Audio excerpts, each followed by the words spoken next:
manita wali. No that to the couponi. You go to the footuluma for the game. I forget the fight. Maheru, the Gunung Materu, Naba, Naba, Naba, Maheru, Naba, Naba, Naba, Naba, Maheru, Naba. Prophet Nebnaba la Musa,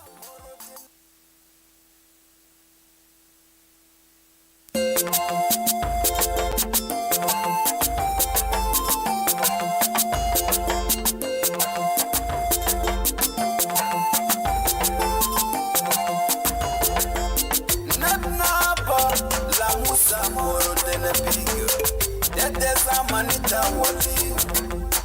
No that to when she the couponi. You go to the footuluma for the game. I forget the fight. Maheru, the Gunung Materu, Naba, Naba, Naba, Maheru, Naba, Naba, Naba, Naba, Maheru, Naba. Prophet Nebnaba la Musa, Moro the big. The dog on the truth teller.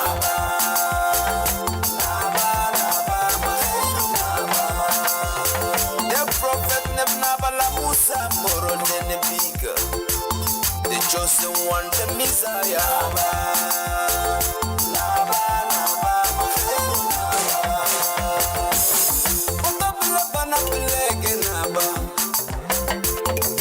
It's in a basa ilemugenaba. Masi, otobile bana bilegenaba. It's in a basa ilemugenaba.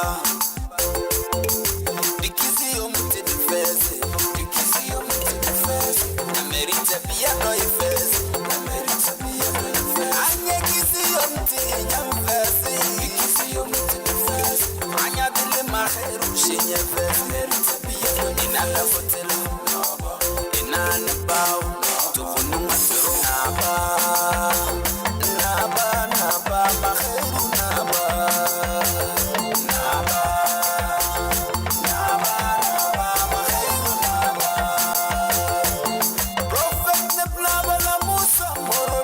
Big, the dog on the truth teller.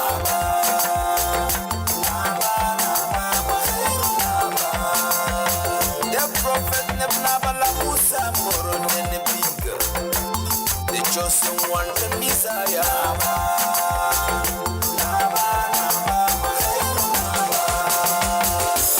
He is the chosen one and the Messiah. He's the light and the way. The wisdom of our days, the healer, the preacher, the truth teller. Bangati to Gununge, MEZNEBSATI, Ocho Force, the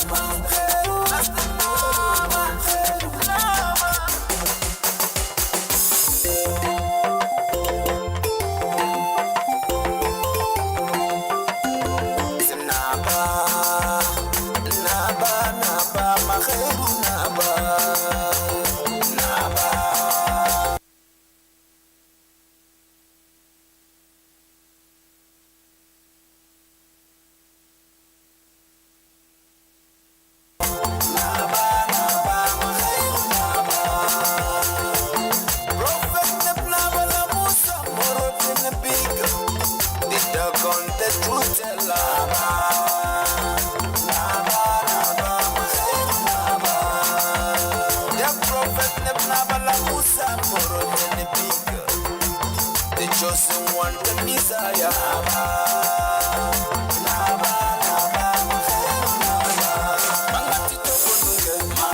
MEZNEBSATI, Ocho Force,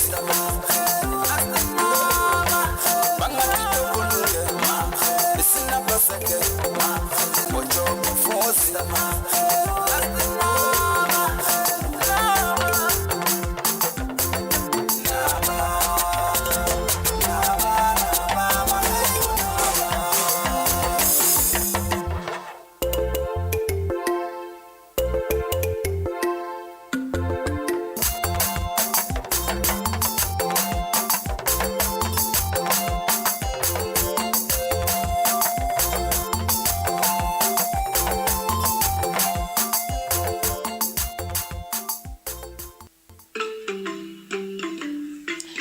Sponsor a child from the Dogon villages today. They are the future healers, leaders and preservers of Kemetic traditions. Just like Prophet NABA, these children of the Earth Center and our network of healers are being educated in local schools in addition to their indigenous cultural practices and traditions. This comprehensive education both positions them to inherit the work of their forefathers and mothers and continues bridging the gap between traditional and modern societies. So go ahead, support, find out more about our campaigns and donate by going to www.theearthcenter.org. Thank you.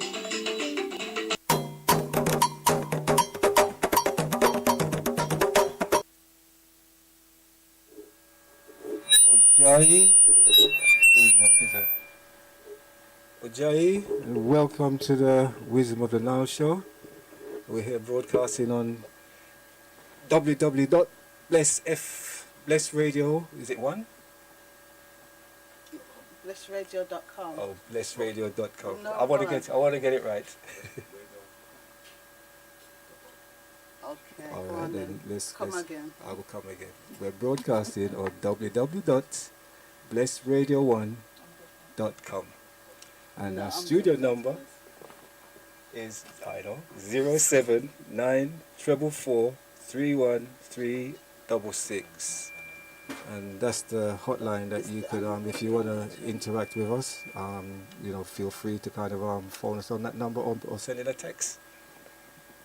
Yeah. So first of all, we want to kind of I'm the Qenibsa, Nessebik, and co-presenters are. Hujai everyone, Kasati Hekama in the house, and we've got a special guest in the house, breaking her in. Well, she's not going to be a guest. She's going to be a co-presenter. She's going to be a co-presenter, yes, really, right? And it's a new graduate initiate, really, like from the 6th generation. Yeah. And you can introduce herself and probably just give you a short synopsis of who she is. Is this mic on? Ujai family. My name is Satabti Irijet. 1 second.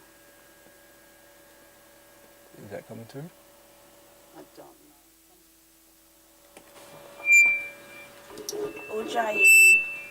Ujai family. It's a pleasure to be here this evening. My name is Satabti Irijet. And I'll be assisting with co-hosting this evening.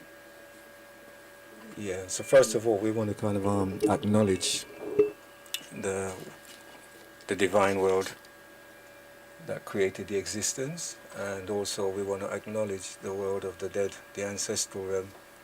We also want to acknowledge NABA, Lemusamor and Denibig, really, for bringing to us here this profound knowledge here in the West. This one. Yeah. So we're truly grateful for Master NABA's insight, really, to see that really we're in need of desperate need, to recover. So yeah, here we are, this Kemetic Dogon initiated knowledge which has been preserved for thousands of years. Tonight topic we're going to be kind of discussing why is it so difficult for changes or to change.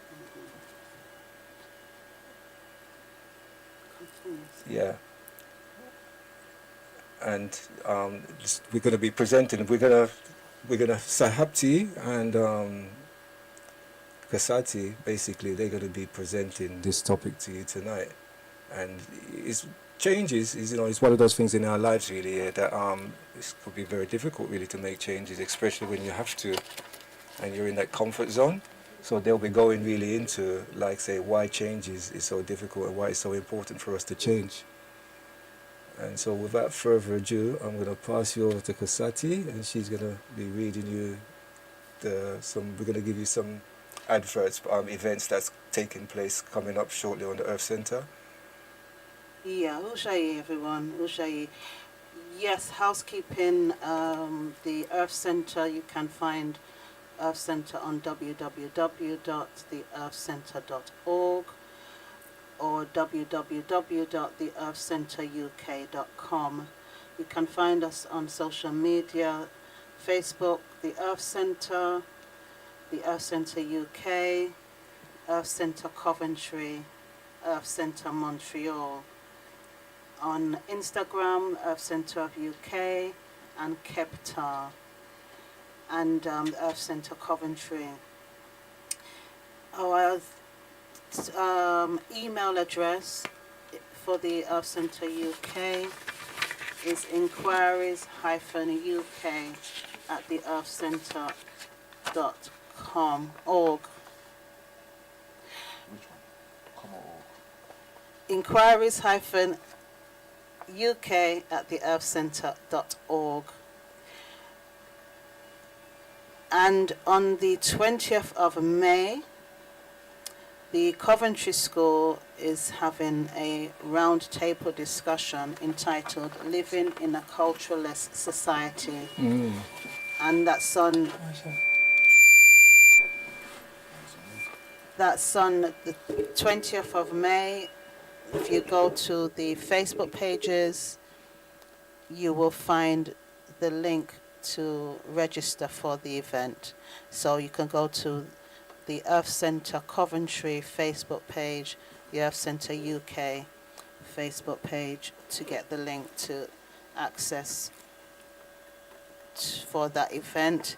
And there's going to be one roundtable discussion for the month of May, one for June, actually 2 for June and 1 for July.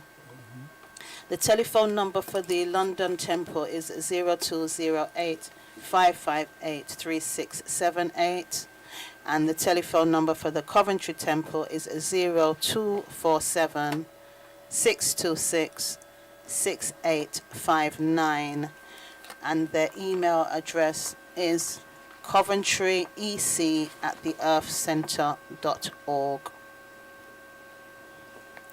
And also, if people are close by in Coventry, I want to kind of say, drop in at the temple. It's 18 Biggin Crescent, CV3 1GS. That's for the Coventry School. I suggest you telephone to make any arrangements to stop by at the temple, please. So, yeah, as Nehibsa said, the title of the show today is Why Is It So Difficult to Change?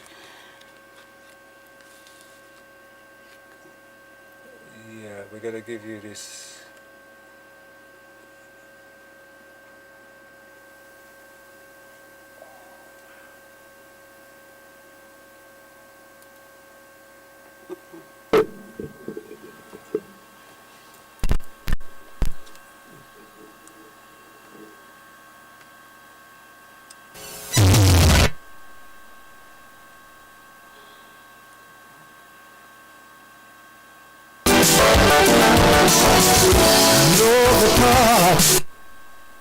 It's way too loud. Play it again, Start from the beginning, please.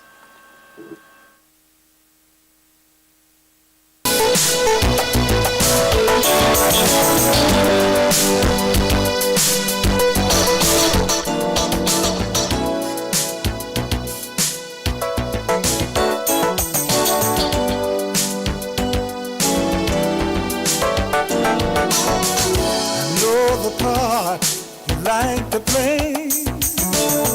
How long will you go on this way? Things you do blow my mind. I see you doing it to your own kind. Now you've got the babies too. What in the world is wrong with you? Don't you even care at all? Brothers, sisters, hear my call. Can't you see what you're doing is wrong? Why can't we get along? Check yourself, change it. We have gotta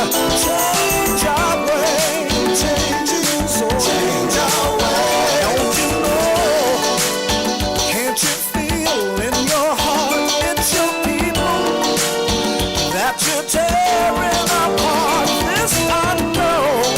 Change it. We've got to change our way. We can change it. Change our way. Right now. Gonna believe it right now.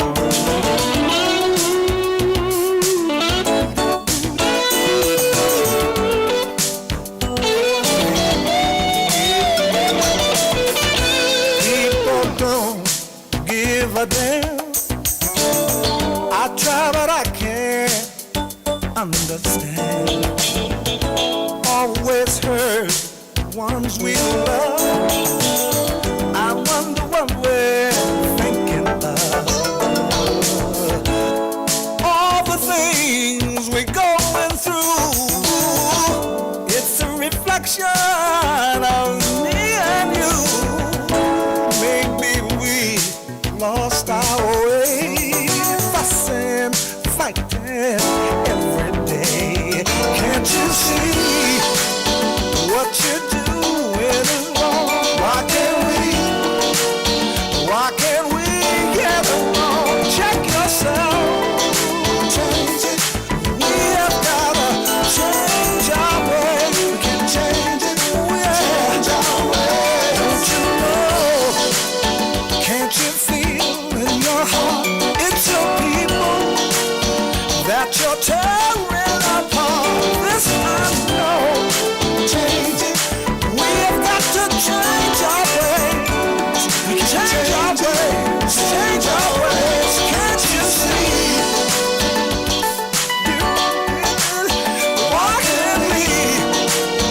Why can't we get along? Well, change it. We have got to change our ways. We can change it. We have got to change our ways. Right now, we have got to change our ways.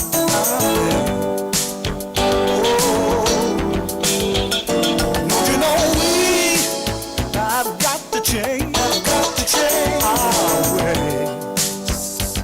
Right now, change our ways. Now we got to change our ways. Change our ways. I have got to change. Can't change our ways.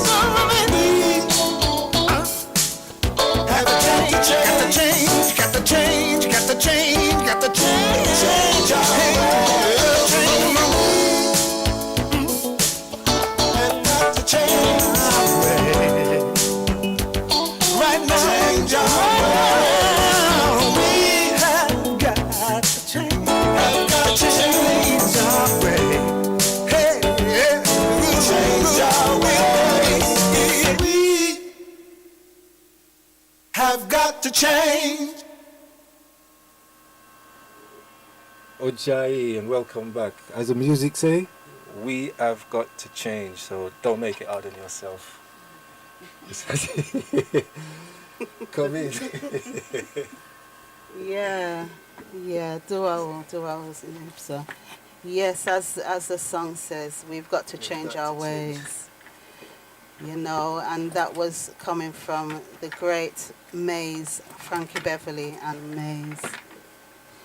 So, for the sake of our children, for our families, for ourselves and our reincarnations, for the sake of humanity and for the sake of the earth, we need to change our ways.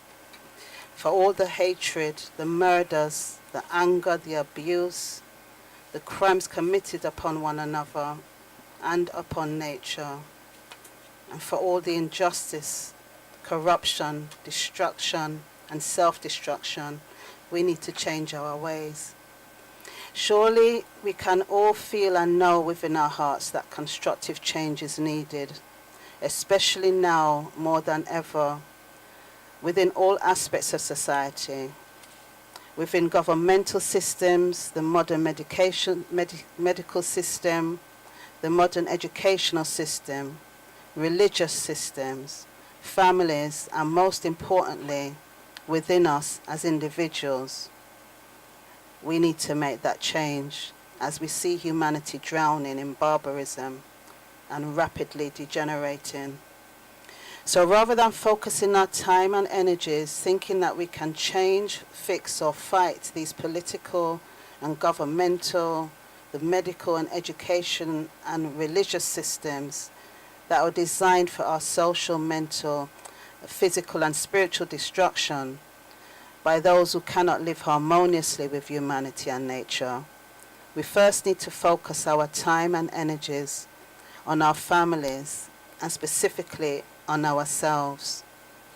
And unfortunately, hope and prayer without proactive action doesn't help. So if constructive change is going to come into this world, how is it going to come? And who is going to manifest it? Surely we can't be expecting or even relying on the systems of oppression and destruction, or even a savior of their religions to create the change that is required to bring about balance and a harmonious world. So if we are not happy with the state of the world, with the destruction and the self-destruction and the corruption that's within society and within ourselves, and want to see constructive change, why is it so difficult to achieve it? NABA Nessebik, the founder of the Earth Center, says, one does not change the world by waiting to change one's neighbor, because charity, well ordered, starts with the self. We cannot ask the world to change, but we can change the world by presenting oneself as the image we want to build. How do we make that change within ourselves? And why are we afraid to make the changes needed? Could it be fear of the unknown? Fear of facing our own selves?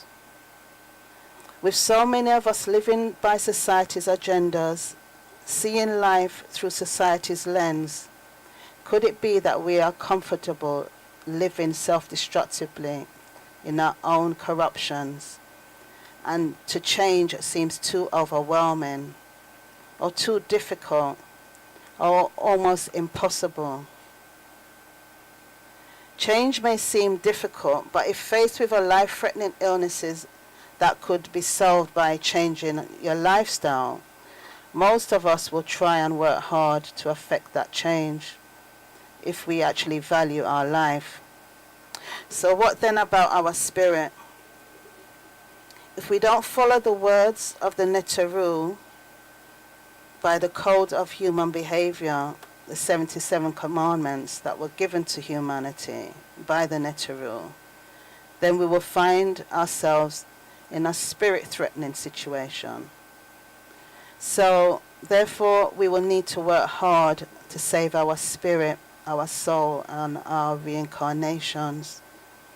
So, Satabti is going to read an extract from the Philosophy Podium, which is a book written by NABA Nessebik for all truth seekers. It's one of the best books you can have. I wouldn't even say on your shelf, but on your desk, on your lap, in your hand.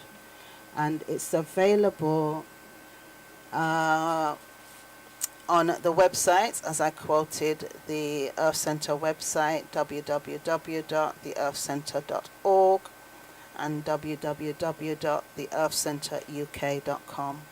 Satabti, please. Yeah. Okay, Ujjayi. The leaders of our societies are more preoccupied with their search for ways to make the individual more malleable than with raising the individual to the level that will honor the whole human species. We live in a society that is working to maintain the illusion that we are advancing, while we can still see ourselves being born from our mothers and being buried after death, at our death. Desperation is our search for something solid and stable. It's forcing us to juggle values that are presented by society. And the fact that society changes these values without giving us enough time to understand them creates an atmosphere of emptiness. And inside that emptiness exists only an illusion which accompanies us right to our deathbeds.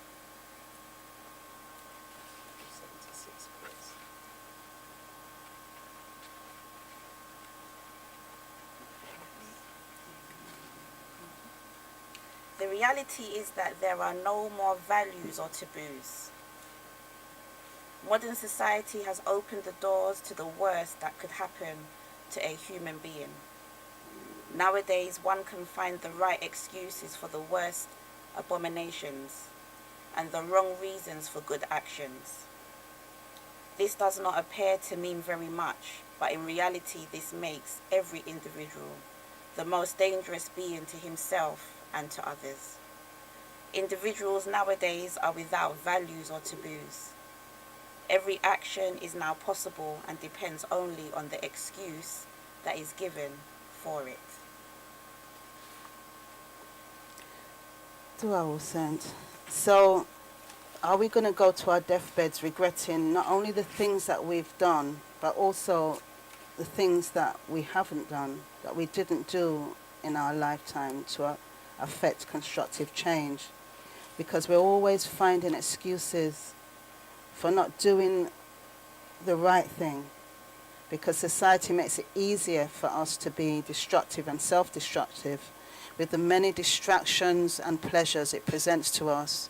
Qenibsa, could you give an example, please, of some of the distractions and pleasures that society presents to us that gives us excuses as to why we can't change?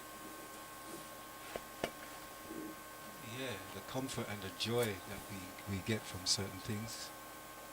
You know, having a fast car, you know. Did you say fast car? Yeah, having a big, expensive car, really. These are the things that society kind of put in front of us, really, right? And it really gives us the impression, right, that by having these things, it makes us successful. You know, having a house, 6 rooms, and you can only live in 1 room at a time. And we spend our lives trying to achieve these, what we think they're important milestone and goals in our lives. But they're not really. We all need somewhere to live, but the greed to have more than what we can chew, more than what we can, you know, creates that destruction within ourselves and within society. Yeah, true, but I was like looking more at, say, like the pleasures that society puts on, differently than, as you said, the material things, you know, the things that we are addicted to, addiction to fun. Well, addiction to club, we go clubbing and we get exposed really to the type of music there, really, right, that's actually don't really have a message, really, that's going to be guiding us in the direction that we need to be going towards, but yet that need to enjoy ourselves, to express ourselves, we go to these places, you know, the foods we eat, you know, that addiction there really creates gluttony, it creates obesity, it then creates kind of medical problems in our lives. Yeah, so the things that we look at as being, you know, of pleasure and comfort, usually that's what society put in front of us, in, you know, to kind of to distract us yeah, from our real agenda. There's so many aspects in our lives really that it's limitless, because as they say, it's a divide and control. You know, one size doesn't fit all, so we're all aspiring to different things in our life that we place that value on, and at the end of the day, those values are coming from what society placed in front of us as values and things that we should be aspiring to, you know. Yeah. And the ironic thing with the things that we're going after in life is that we understand that we came here with nothing and we're going to go back with nothing, apart from what we achieve in trying to develop our spiritual, self, our spiritual essence, that we can evolve to where to the goal and the direction that we should be going towards. Okay. Dual then, dual. Satabti, would you like to add anything to that? Addiction to fun, animalistic memory. How would you explain that one to the listeners?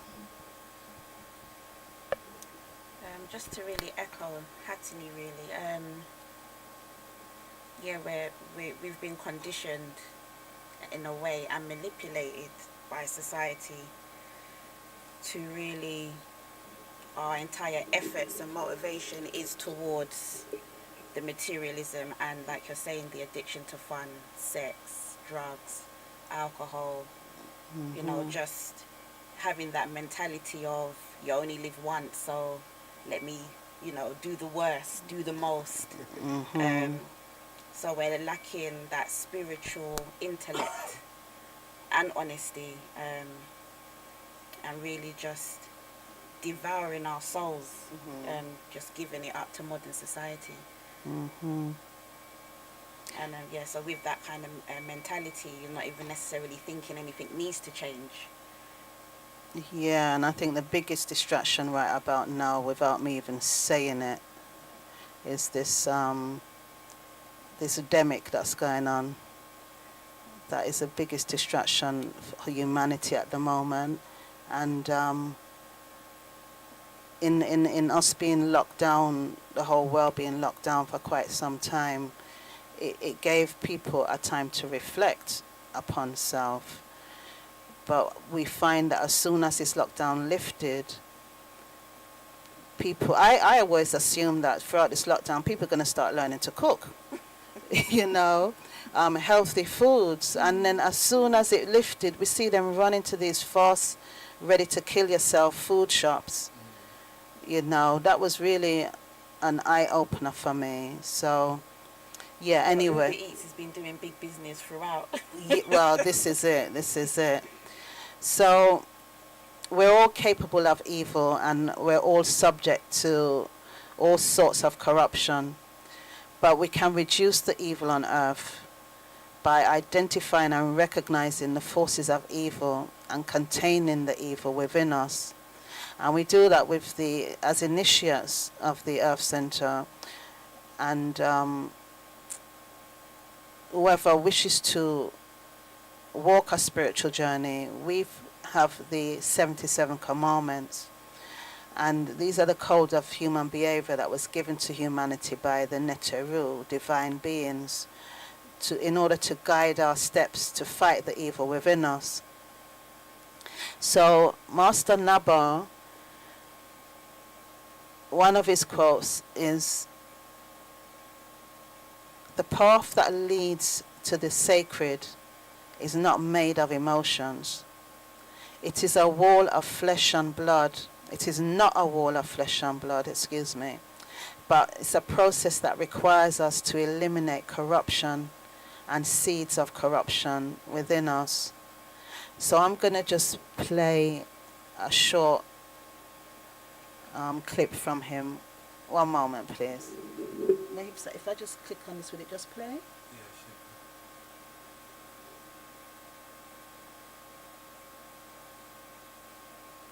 In my place, we say, people, they move. In my place, we say, people, they move, right? People move. We move. Paths go everywhere, right? But one thing about paths, they don't move. You see?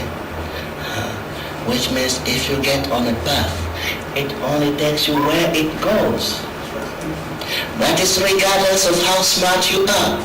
Whatever is your intention, it doesn't matter if you get on that path. Where it goes, that's where it will take you to. You see?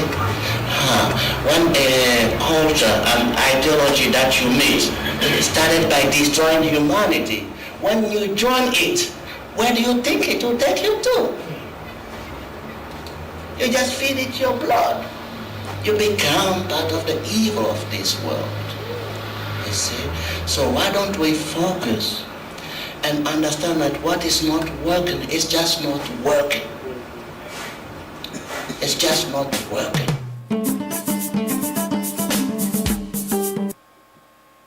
Duawu Makaru. Another quote from the Makaru. So yeah, we must be careful of the paths that we take in life. You know, and the path goes, as he says, to where it leads.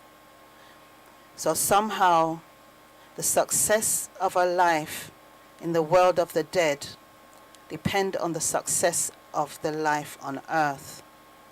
So our behavior on earth becomes a reserve of qualities and thoughts that will be put as our resources in the world of the dead. Says Nebnaba Lamusa Moradenabig. Nehibsa, could you elaborate on that quote for us, please? Yeah, I mean, today is Ancestral Holiday, so I just want to say, greet everyone to say Ancestral Holiday. What is this? We can't hear you. It's not coming through.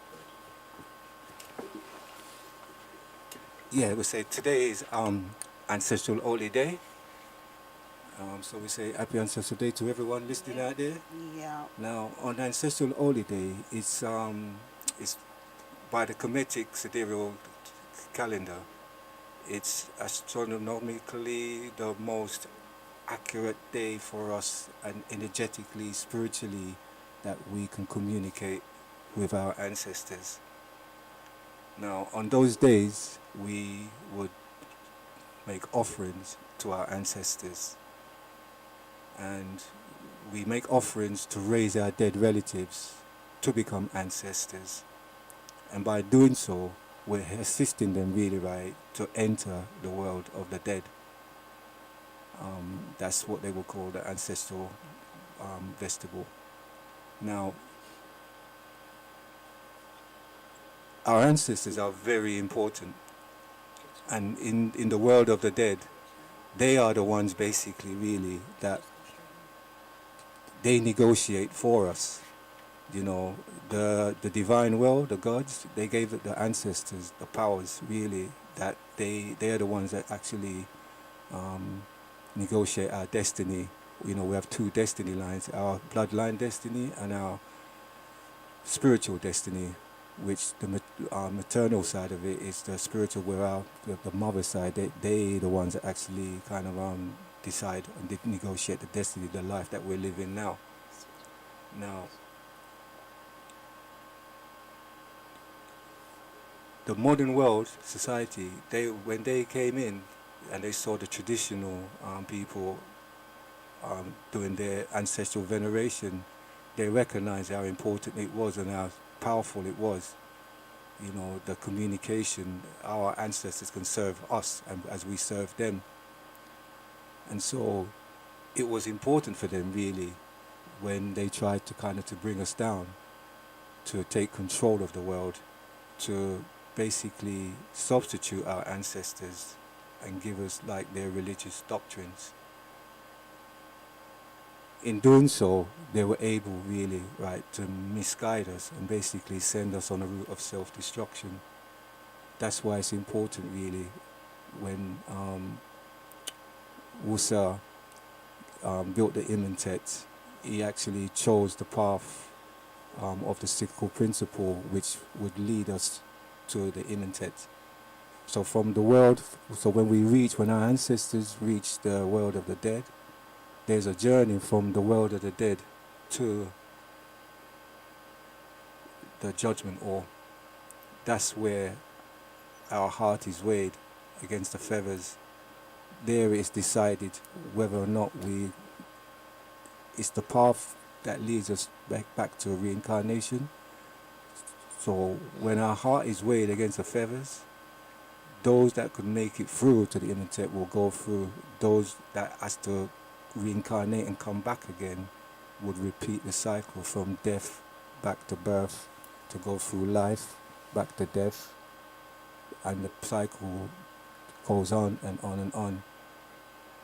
It's important for the Europeans really kind of to keep us down, for the Western world, the modern world, yeah, to be giving us religions, and the powers that they use are their political powers, and religions, and we see the impact of that really right through colonization, slavery, all the different attacks that the modern world has had on the indigenous people of the world, in trying to control them.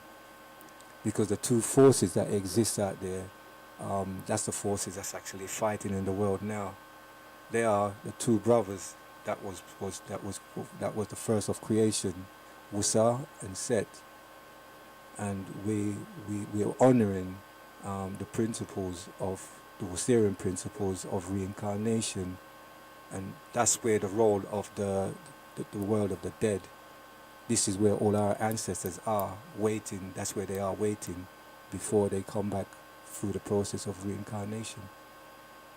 And so we're grateful for Master NABA, really, for giving us the insight, the understanding, of the things that we need to do to spiritually evolve, as opposed to focusing on the physical aspect of ourselves, which we see where society manipulate that.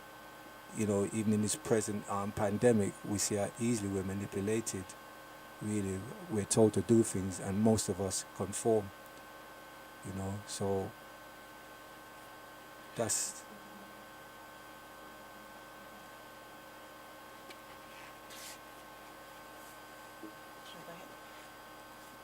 Continue. Yeah. So society, as we say, it's important really that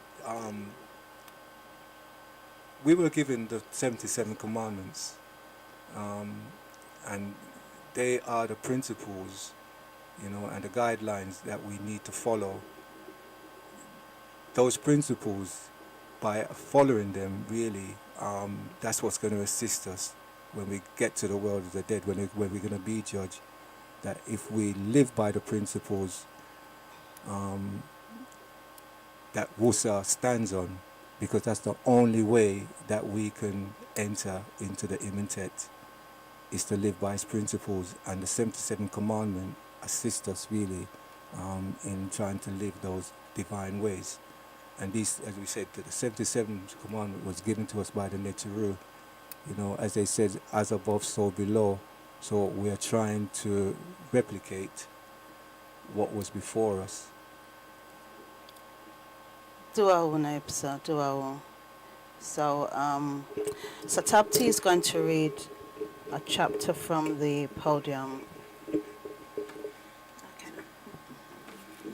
So that's chapter 41, The Conquest of the Soul. For a long time, we have heard our so-called spiritual leaders advise us about the importance of conventions concerning our dreams and aspirations. They do their job with the feeling of helping us stay occupied or preoccupied by the goals that we have set, encouraging us towards everything except which will lead us to question the world and society in which we live. They told us to work if we want our bread, and this is without any concern about whom we should work for and where our sweat and strength will be taking us. They have trained us to believe only in what we can see, touch, feel, etc. They expect us to acknowledge only the material aspects of the world and to keep the hope that we will know how to answer the other questions, whose answers do not necessarily reside within these realms where the laws of materialism apply. Maybe it is better that we focus on the individual and his suffering in this world, a world that does not stop bombarding him with the idea that he must be happy. we shall look at the individual forced to choose between a multitude of ideas, dreams and objectives that he simply does not know. It is very important for us to ask ourselves adequate questions, and the answers we find can reveal in us the dimension of the world in which we live. The priest Ptah of the Temple of Memphis arranged the words very well in his proverb, which he introduced to the world. It reads, "When foolishness is rewarded, wisdom becomes useless." This is the source of our problem. The best way to corrupt an individual is to reward his stupidity. This is the state of the individual fragility. Foolishness will become the goal of his life if society rewards him for it. The goal of life will no longer be the survival and transcendence of the soul, but the getting of the bread and the pleasures of the moment, just like an animal walking from pasture to pasture. It is very important for the individual to ask himself the question, why? Why do we do what we do? If the honest answers that we find to this question bring us back to the idea of the bread and pleasure that we gain, then let's have the courage to recognize that we have sold our souls. This society has produced a lot of people just like us, all of them preoccupied by the idea of self-destruction and by the social politics that classify us on the basis of the quantity of bread, pleasure and glory that it allocates to us. As long as we make this the reason for our importance, this will remain the world, or shall we say, the world in which society is being rewarded. The individual will capitalize on his capability to be a fool. The individual soul is not that difficult to conquer. Even societies that refuse to advance in time and space very conveniently maintain the idea of social sacrifice. The fool can go as far as seeing in his life his own way of contributing to the social sacrifice. We must recognize that our situation as individuals is not easy. It is the same society that has convinced us of the importance and the need to educate ourselves about what we want to make ourselves, which is telling us that when it comes to our spirit and our soul, the religion it has chosen for us will be the path to our salvation.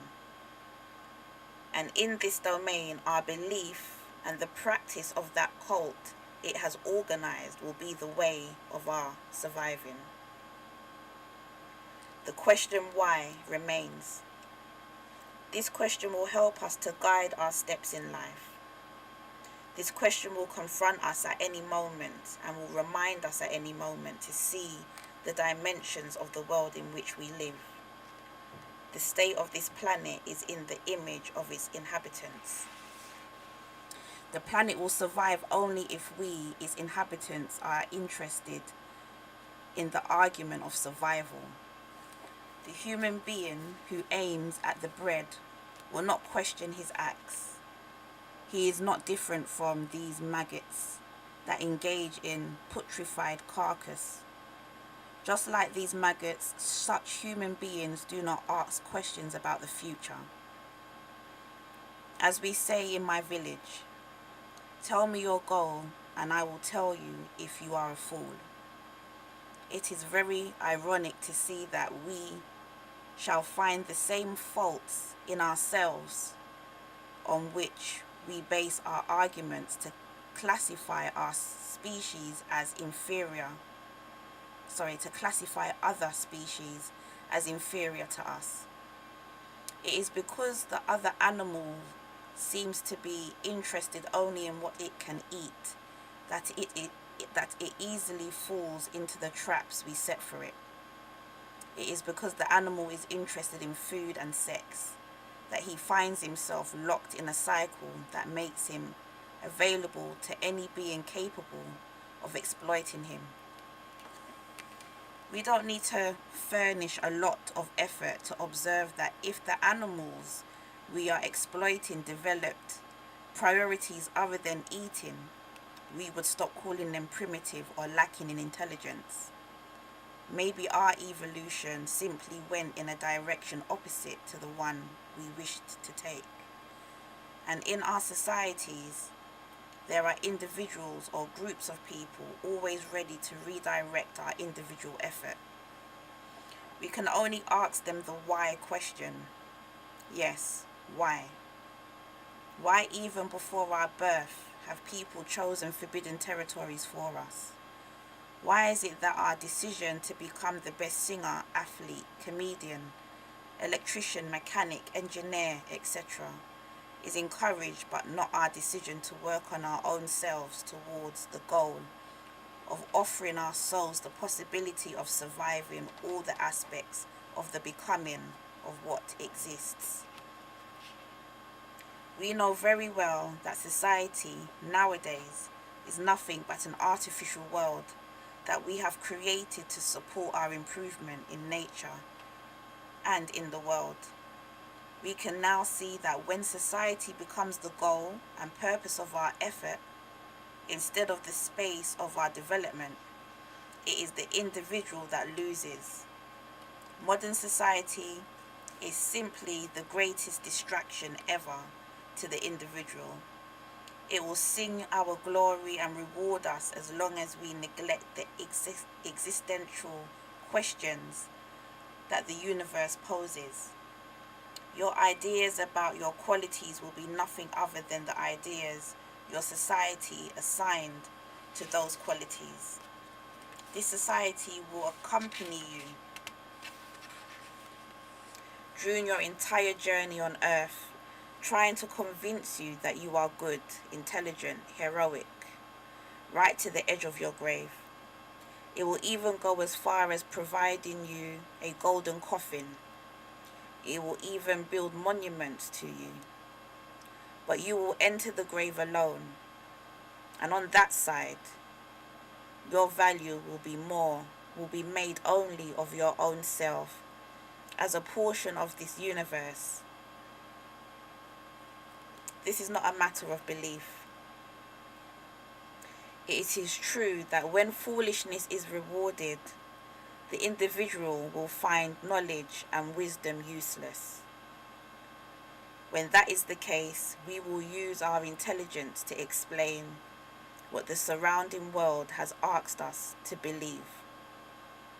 A way to convince our own self that there is no need to change. This is how we sacrifice the spirit.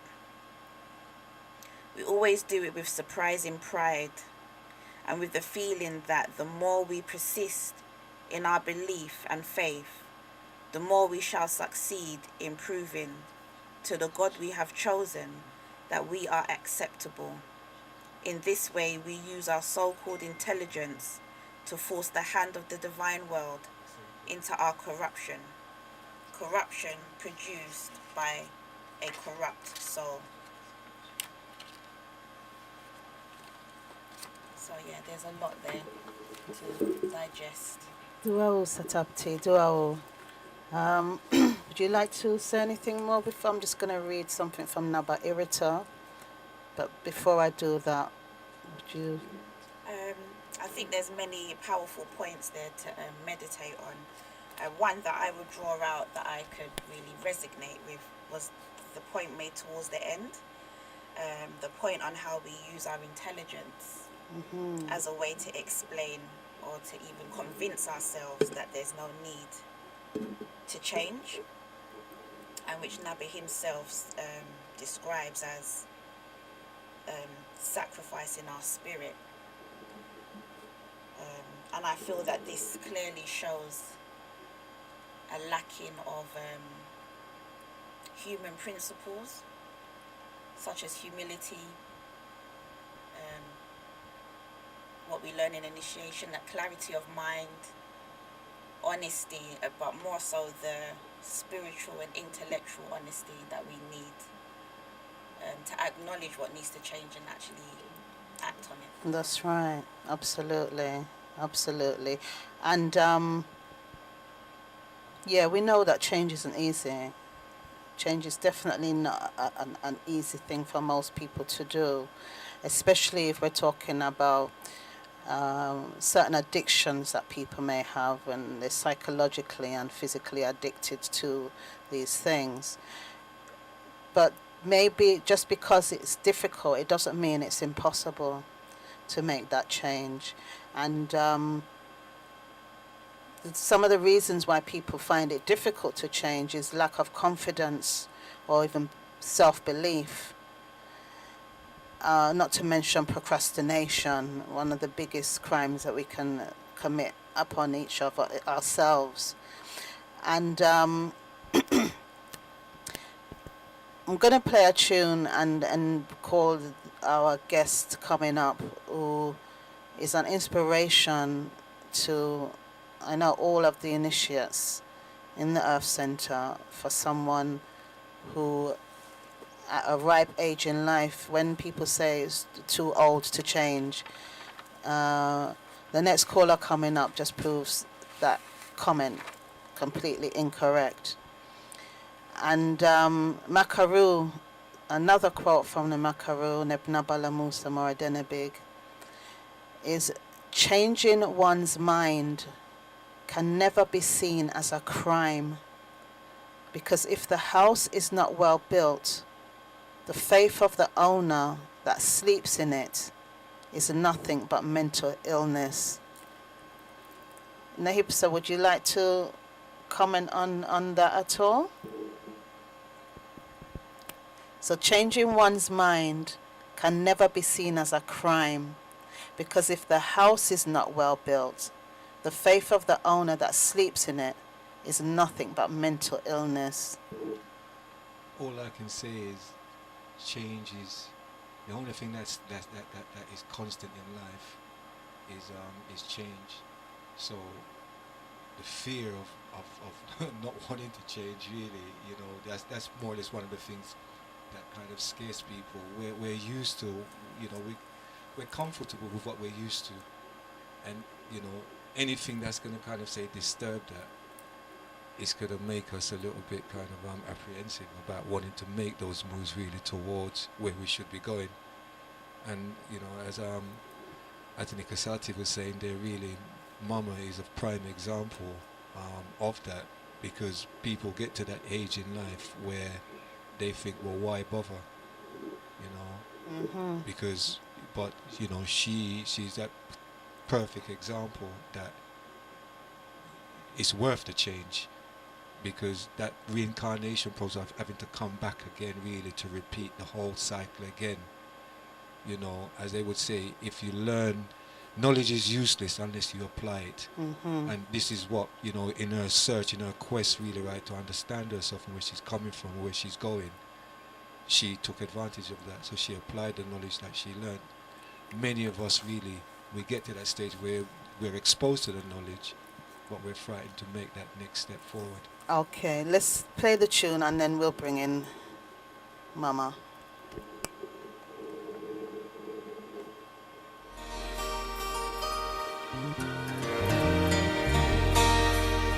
I was born by the river in a little tent.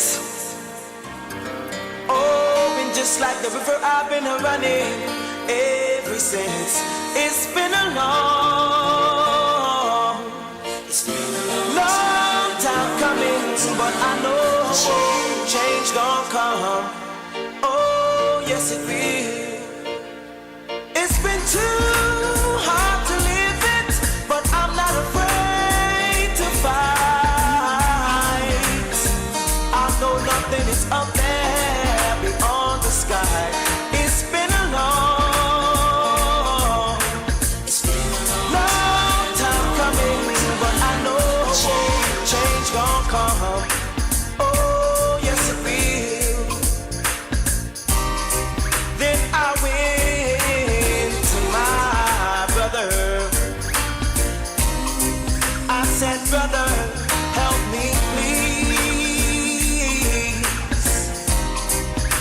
he winds up knocking me.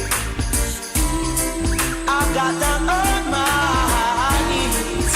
And there's been times that I thought I couldn't last for long.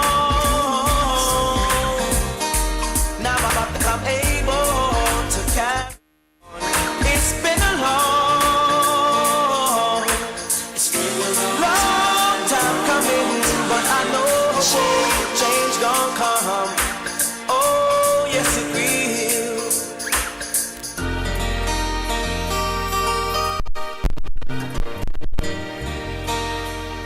I was born by the river in a little tent.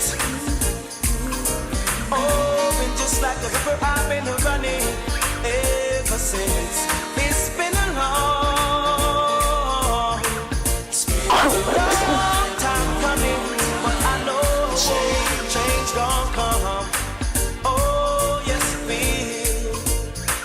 It's been too hard to live it, but I'm not afraid to fight. I know nothing is up there beyond the sky.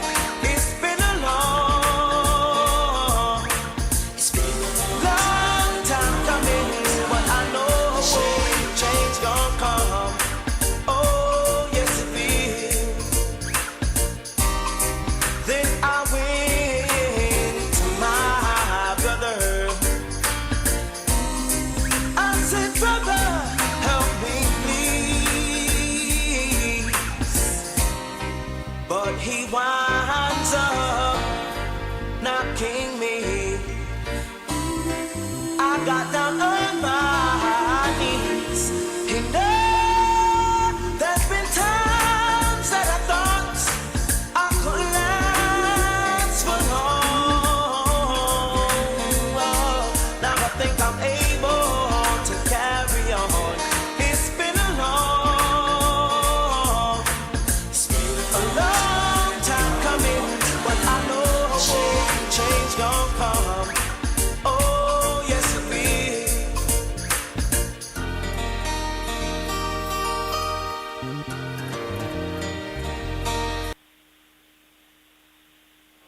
Ushai, Mama, can you hear us? Ushai. Ushai. Is the speaker?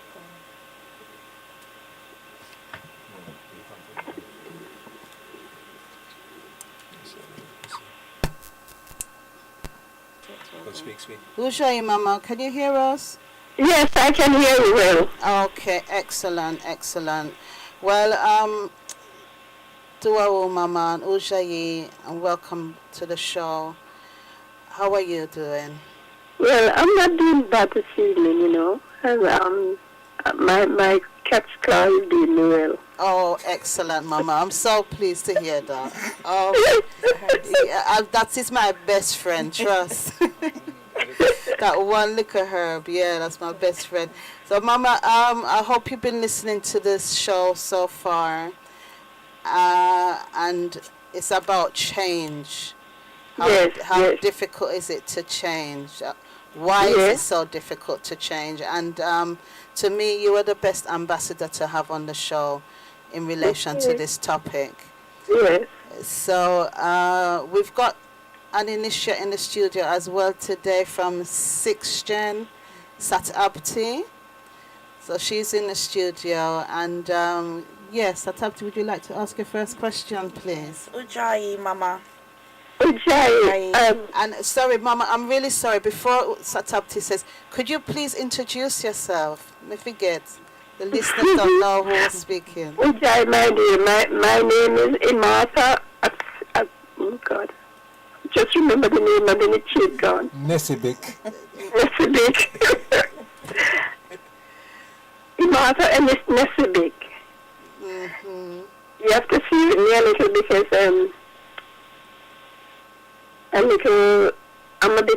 I've got a certain illness that sometimes I forget what I'm saying. Yeah. Oh, Mama, we'll have patience with you, okay? Okay. Yeah, so you're from the fourth generation London Temple. Yeah. Yes. By the way, before going further, could you tell me that name of that sister again? Of the title of the show? Oh, yes, Satabti. yes. No, not the title of the show. And the young lady that I was just speaking to. Yes, Satabti Irijet. Ati. Your name is Ati. Satabti. I know it's Kasati I'm talking to.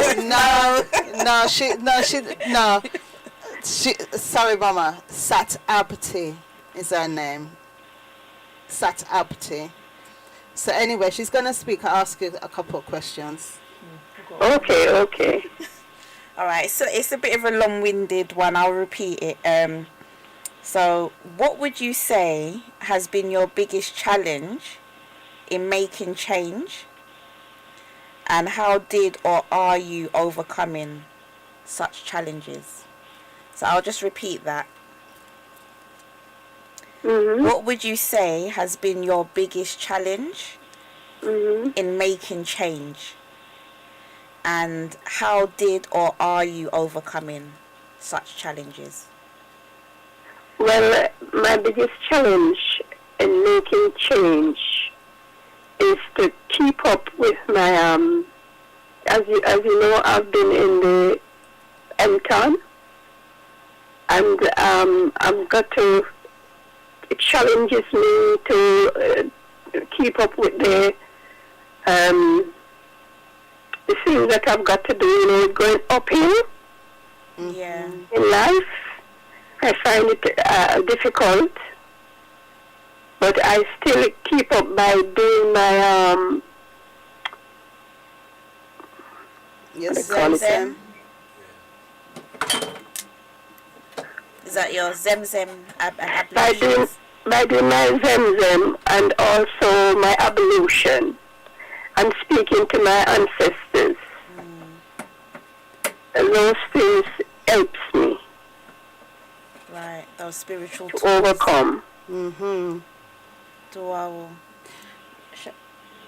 Mama, I know that you spent quite a bit of time in Merita when we went through the initial stages of lockdown in the UK. Is there anything you want to share with us regarding that experience, but also particularly pertaining to making change? Is there a difference between being in that environment in Merita compared to being in the UK? It is very, very good to be in Merita. I'll be truthful to you, dear. I went with a stick and I came back without the stick. Wow.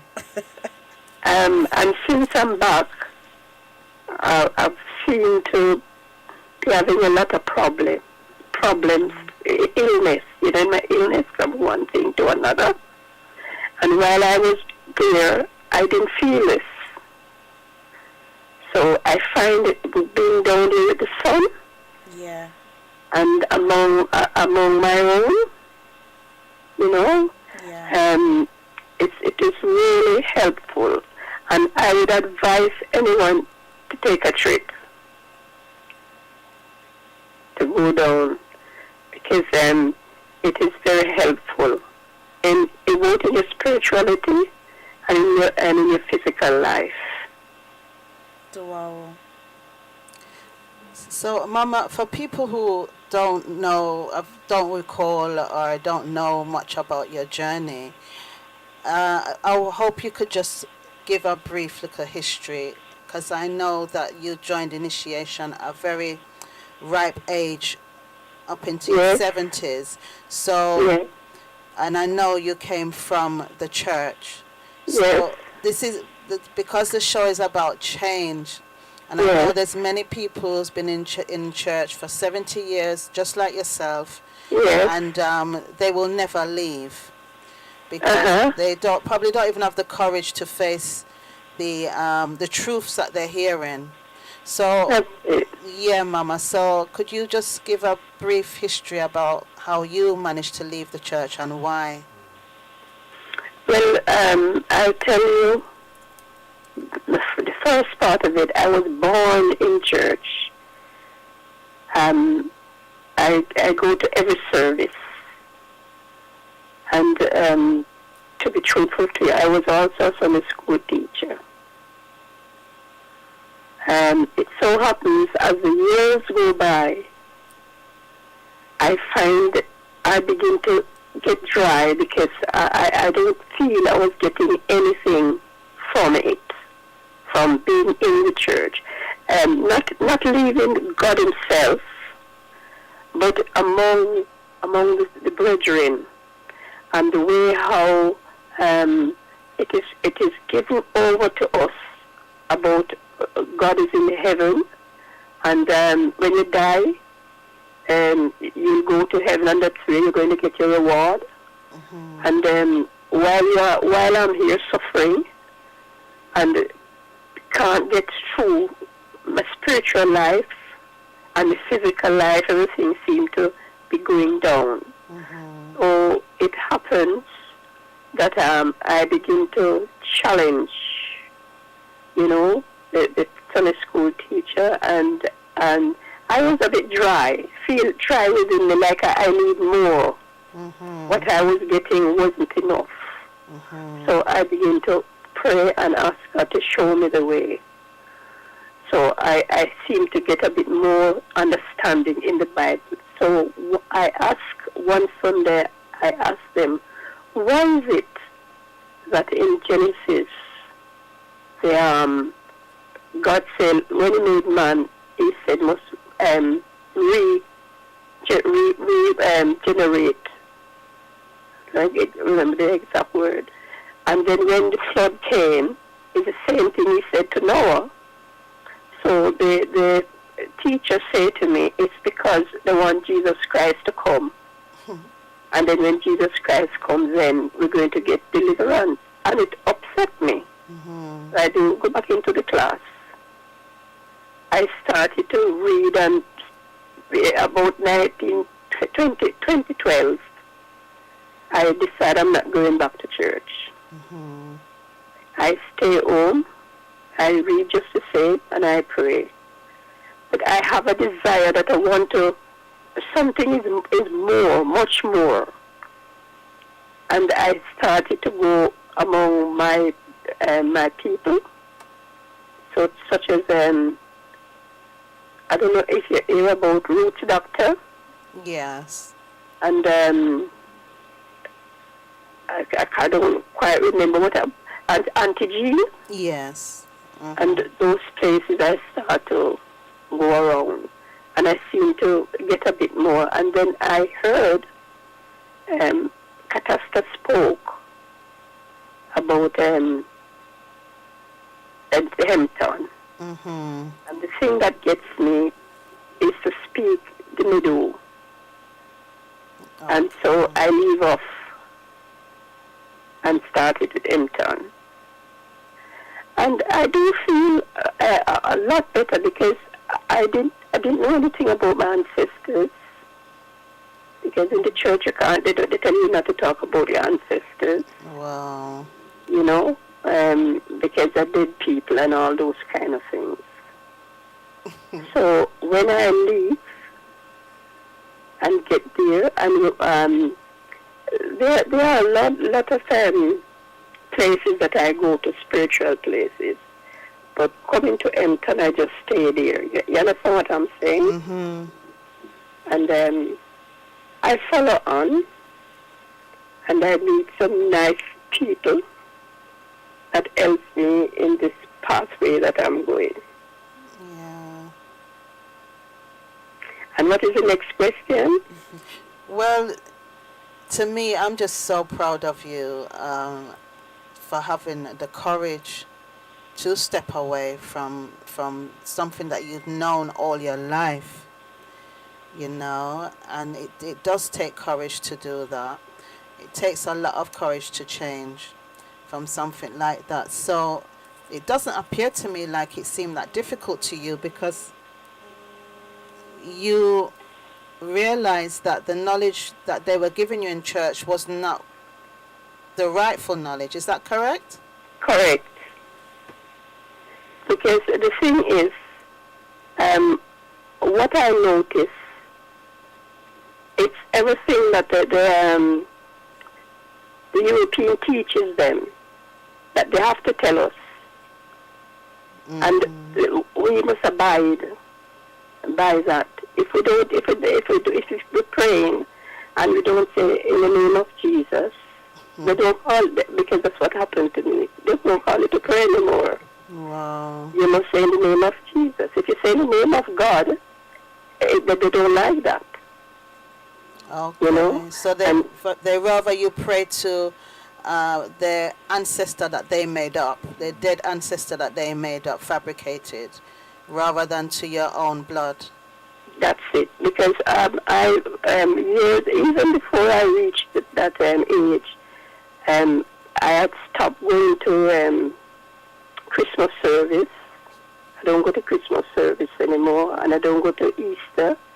I come to realize that it's their ancestors I'm honoring. Mm-hmm. And I said, no, that's not good enough. You see, I mustn't talk about my ancestors. I must only stick to theirs. Mm-hmm. And it causes me also even to change my name. Mm-hmm. You know, because I realize that I'm not a European. Mm-hmm. I am indigenous people. Mm-hmm. That's what we are, indigenous people. Mm-hmm. From Africa. And so that causes me to come away, and I don't regret it. I'm not sorry. Mm-hmm.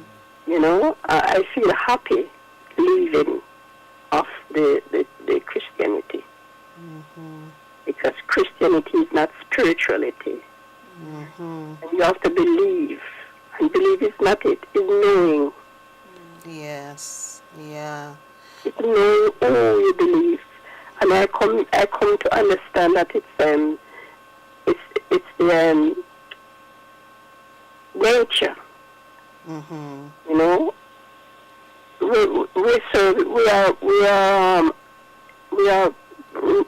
I realize that it's nature.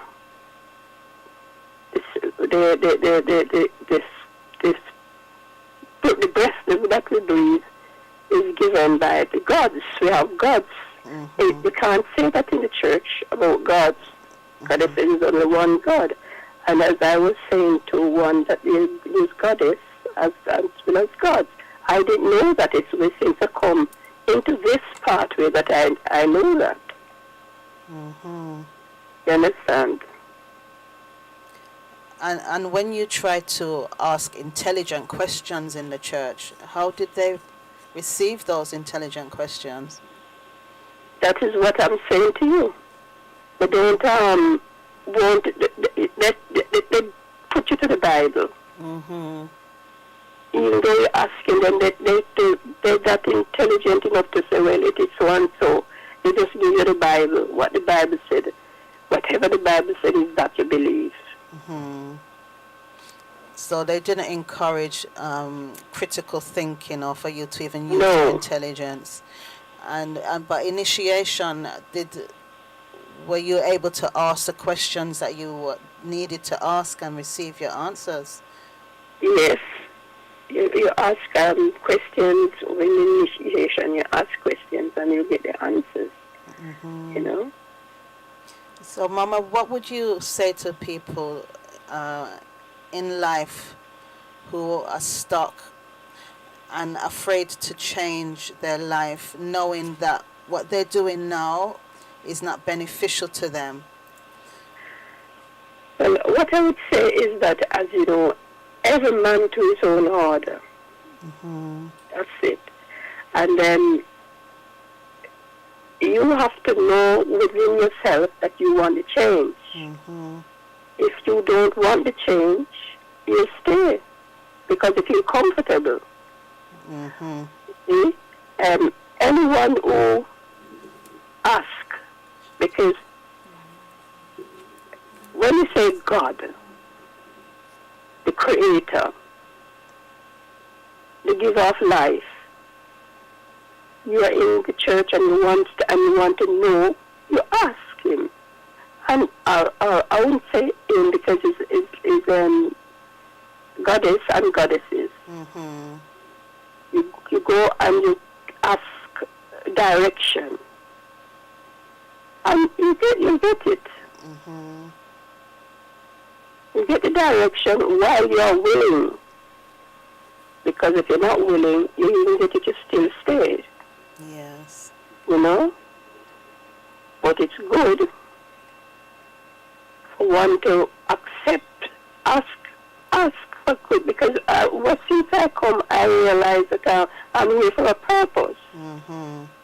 Before I didn't know I'm here for a purpose, I get up and when I say I'm praying and can't get through and I'm still praying, I'm making a whole heap of nights. I'm not getting anywhere. And so that's why I become thirsty and I have to move out. So if there is such a person who need advice, it's within you. God is within you. And you seek from within and you'll get the answer. And they can follow on if they desire to do so. It is not hard if they want to. But I suppose people at my age would not be as bold as I am, as I was. Well, so, Mama, what age were you when you left the church, please? 76. 76 years old. So, for all those people who said they're too old to change, or even too old to learn, what you have to say to them? Never too old to learn.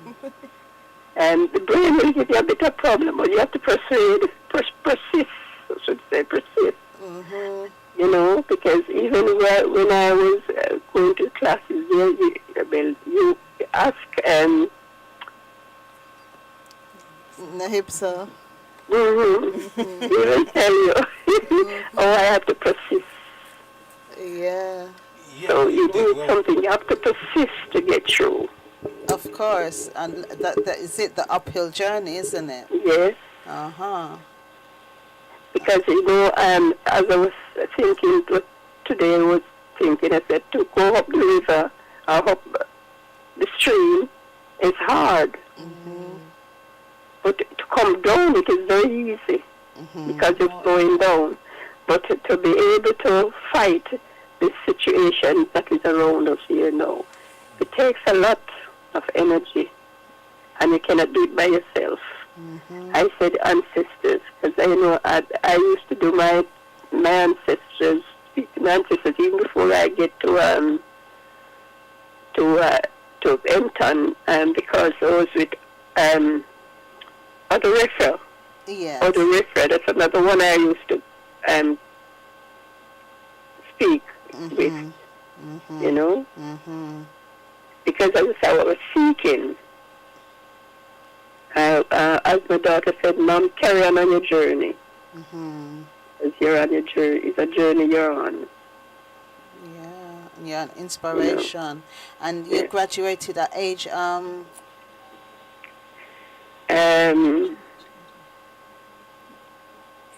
were 80? I was 80, isn't it? 80 years old when you graduated. 76, 78, 78. Yeah. So 80 years old, you know. Yeah, a massive inspiration you are. And Satabti would like to ask you another question. Okay, Mama. I was just going to ask, because I know you mentioned about when you was talking about change, and if sometimes people don't want to change because they're comfortable. And I think one thing that we understand about change is always about having to let go of something and becoming uncomfortable. So what I wanted to ask is, in your transition, in your journey, is there anything particular that you can think of that you had to sacrifice or let go of? I had to let go a lot because one of my problems is the remembering, to be able to remember many of the things I've been taught. Sometimes I don't remember them. I've got to get back to the book to help me,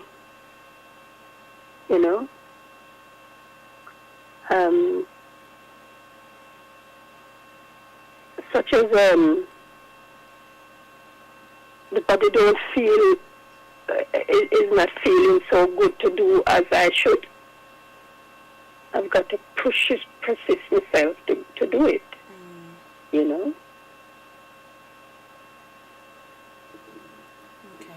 Doawu, Mama. Doawu. Ujai, Mama. Ujai, Well, I mean, you're my generational sister, and throughout our journey, you was an inspiration to the generation, and to even people when we had our presentations at the temple. For those who came, I mean, to see an elder kind of still trying to presentation and saw you there, you was an inspiration. Yes. Yeah, to know that we can make changes in our life if we want to make those changes, because it's that's what I'm saying. Yeah, you can, as they say, you can bring a horse to water, but you can't force it to drink. And that's what it is. Many of us, throughout our journey in life, get exposed to things. Our ancestors, when we go back to ancestors, they're pushing us sometime in the direction that we should be going towards. But yet, because of that comfort of what society give us, we stay on that kind of that downhill path. As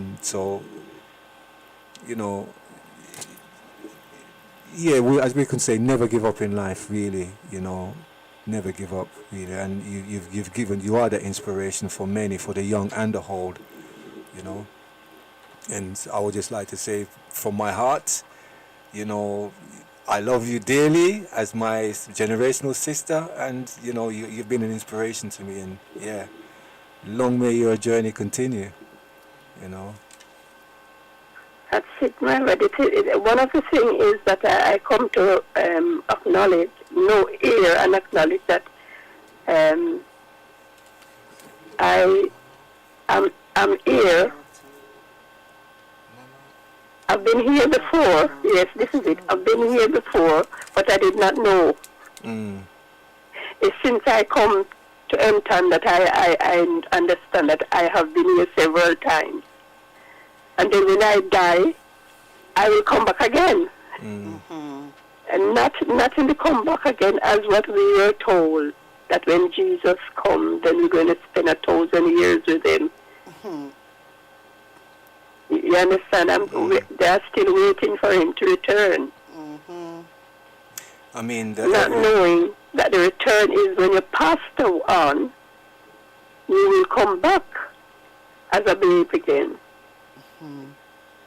And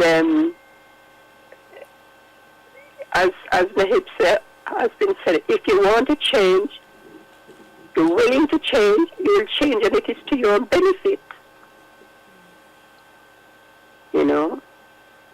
So anyone out there that is of the thought of changing, make the effort, because it will be to your advantage. Definitely. And even if people are fearful, the worst that could happen is that they just go back to where they come from.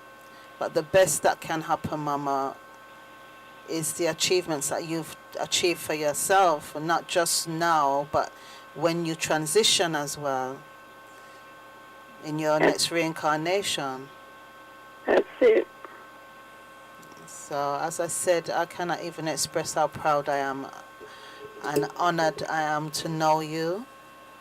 And I was following you before you even joined initiation.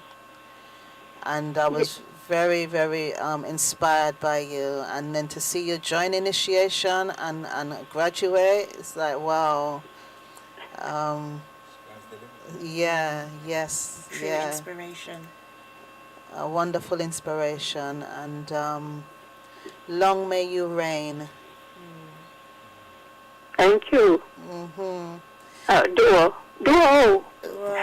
Lady Mama. So Mama, we're gonna call in another guest. So before we do that and say goodbye to you, is there anything else that you'd like to tell the listeners, please? And also about your pilgrimage, what you've learned from going to pilgrimage as well. Well, going to pilgrimage, I have learned that you must not trust in yourself. You must put your confidence in the ancestors and in the meta and the meta roots. You know, they are the ones you put your confidence in. You know, because as you travel along, they help you again when you put yourself in the way that you should follow. Yes. You know, and before I go, I'm inviting anyone that wants to be transformed. You can get in touch with the Enton Spiritual School, and that will help you to move away from the path that you are on, so that when you pass this life and come back, you'll be able to stand up to the word. To when you make mistakes when you are here, you start to do it better.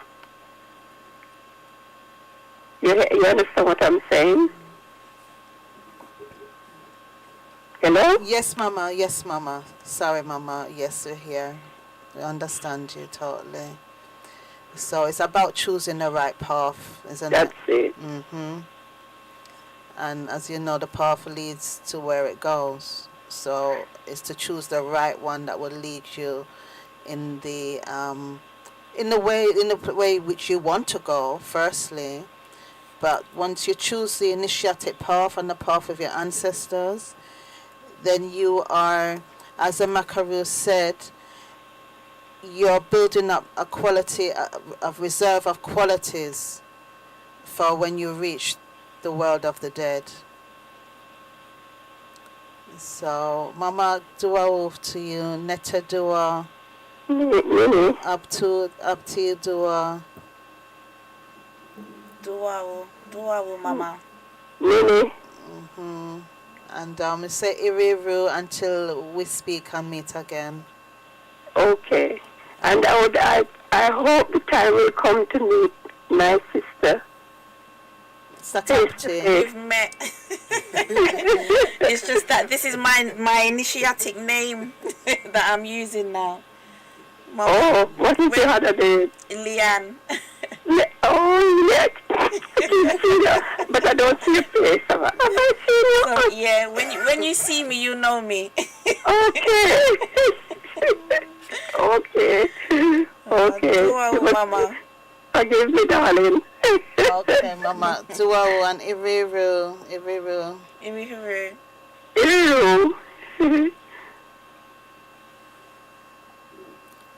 So we're gonna get our next guest on. I'll just play a little music interlude until we do that. One moment.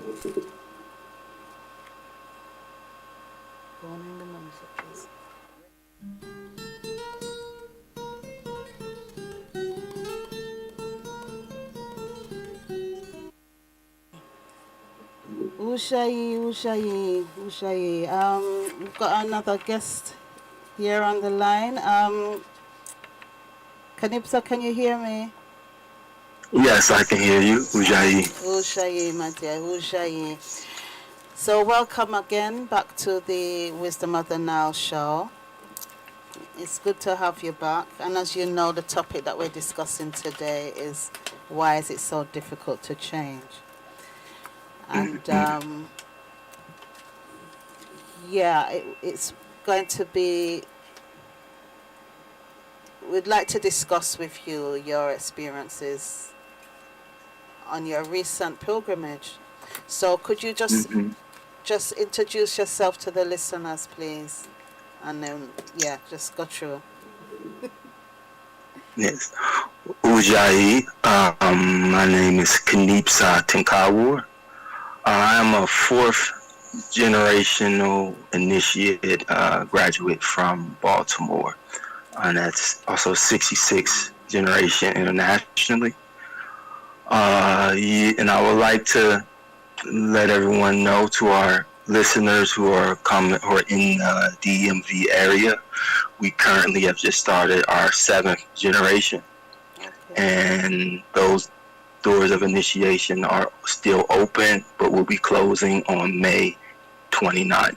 And for those who are interested in a traditional, authentic Kemetic initiation, which is comprised of Madu, which is the Greco-Romans refer to as the hieroglyphs, is the language portion of the class. And then we have Katibi, which is the meditation, and Sum, which is education on traditional healing from physical level and energetic level.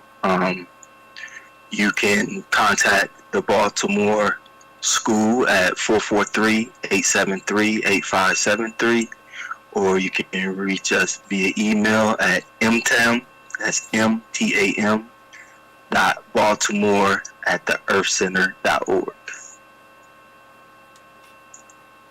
Excellent, excellent. So for those who are still looking to join initiation, the Baltimore Temple is still open. That's good to hear. So, Qenibsa, you just recently got back, I'm not going to say home, you just got back to the States from pilgrimage. Yes. Yeah, and what would you like to impart to the listeners about not just your pilgrimage, but about change?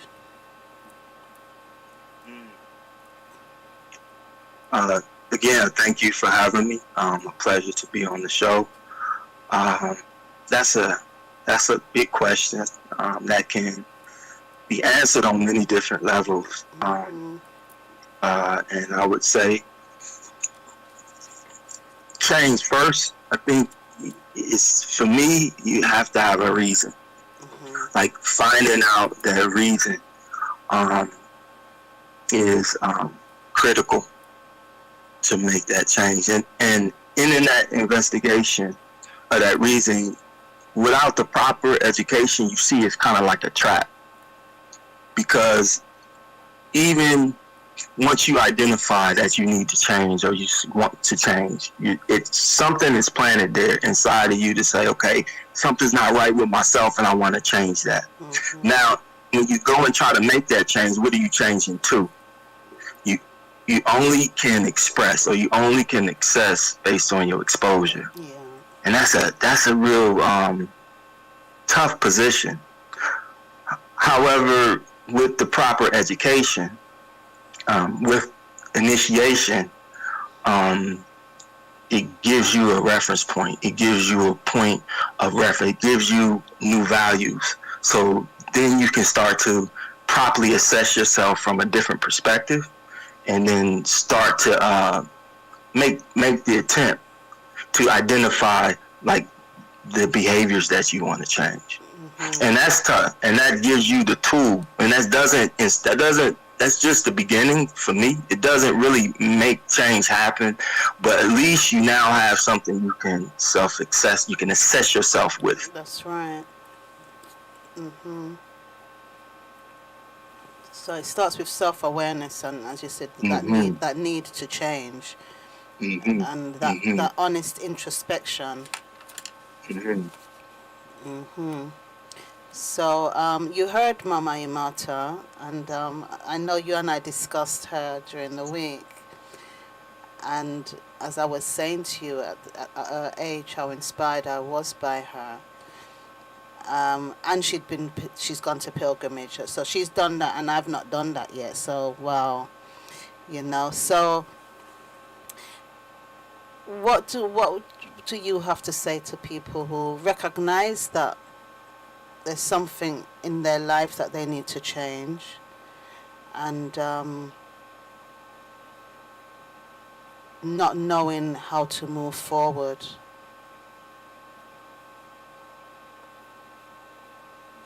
What would you have to say to them, please? In reference to pilgrimage or just in general? Well, both, because as you said before, they need to have something to change too. A lot of people feel that they need to have something to change too, rather than let go of the things that they're doing in their lives that they know are not benefiting them. They'll rather hold on to that because they don't know what else to hold on to. They need that foundation, or they feel that they need that foundation. And as Mama quite rightly pointed out, she's got her ancestors, and for instance, people who are wrapped up in religion and they're holding on to these false saviors, they feel that if they're not holding on to these false idols, that they're gonna sink, like they're in sinking sand, so to speak. So we know as initiates the solid foundation that we have when we work with and acknowledge and honor our ancestors.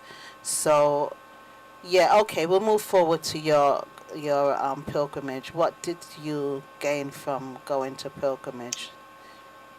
I think in reference to change, that it gives you a reference point.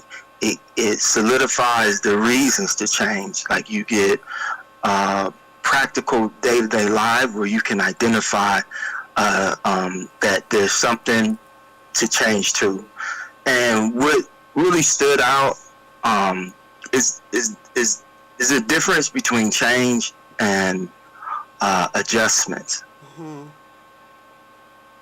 And what you see in MEZNEBSATI, which is basically referred to as the territories in Africa that haven't succumbed to the colonization, has maintained their culture, values, and tradition.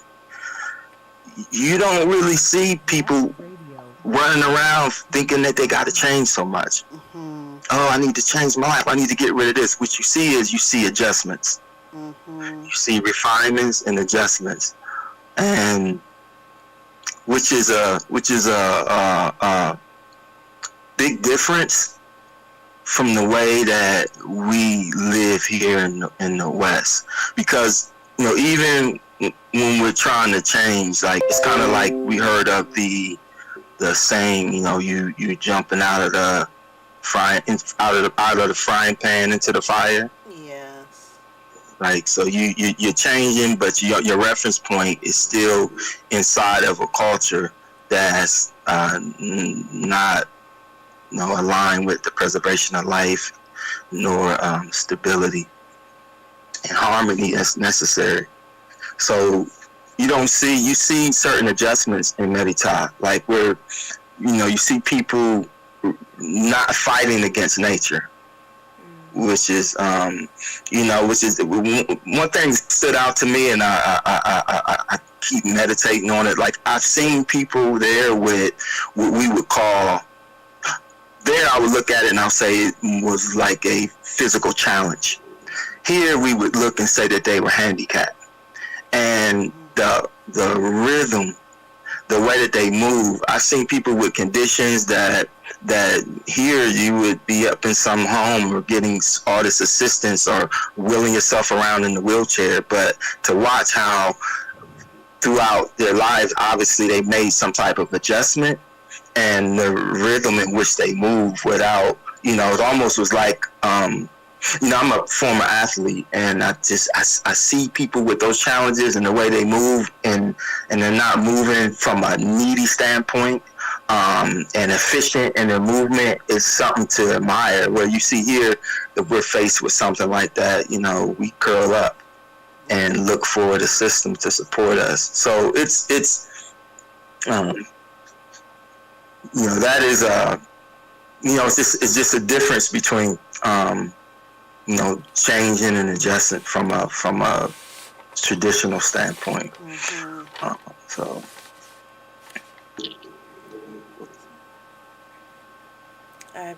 Ujjayi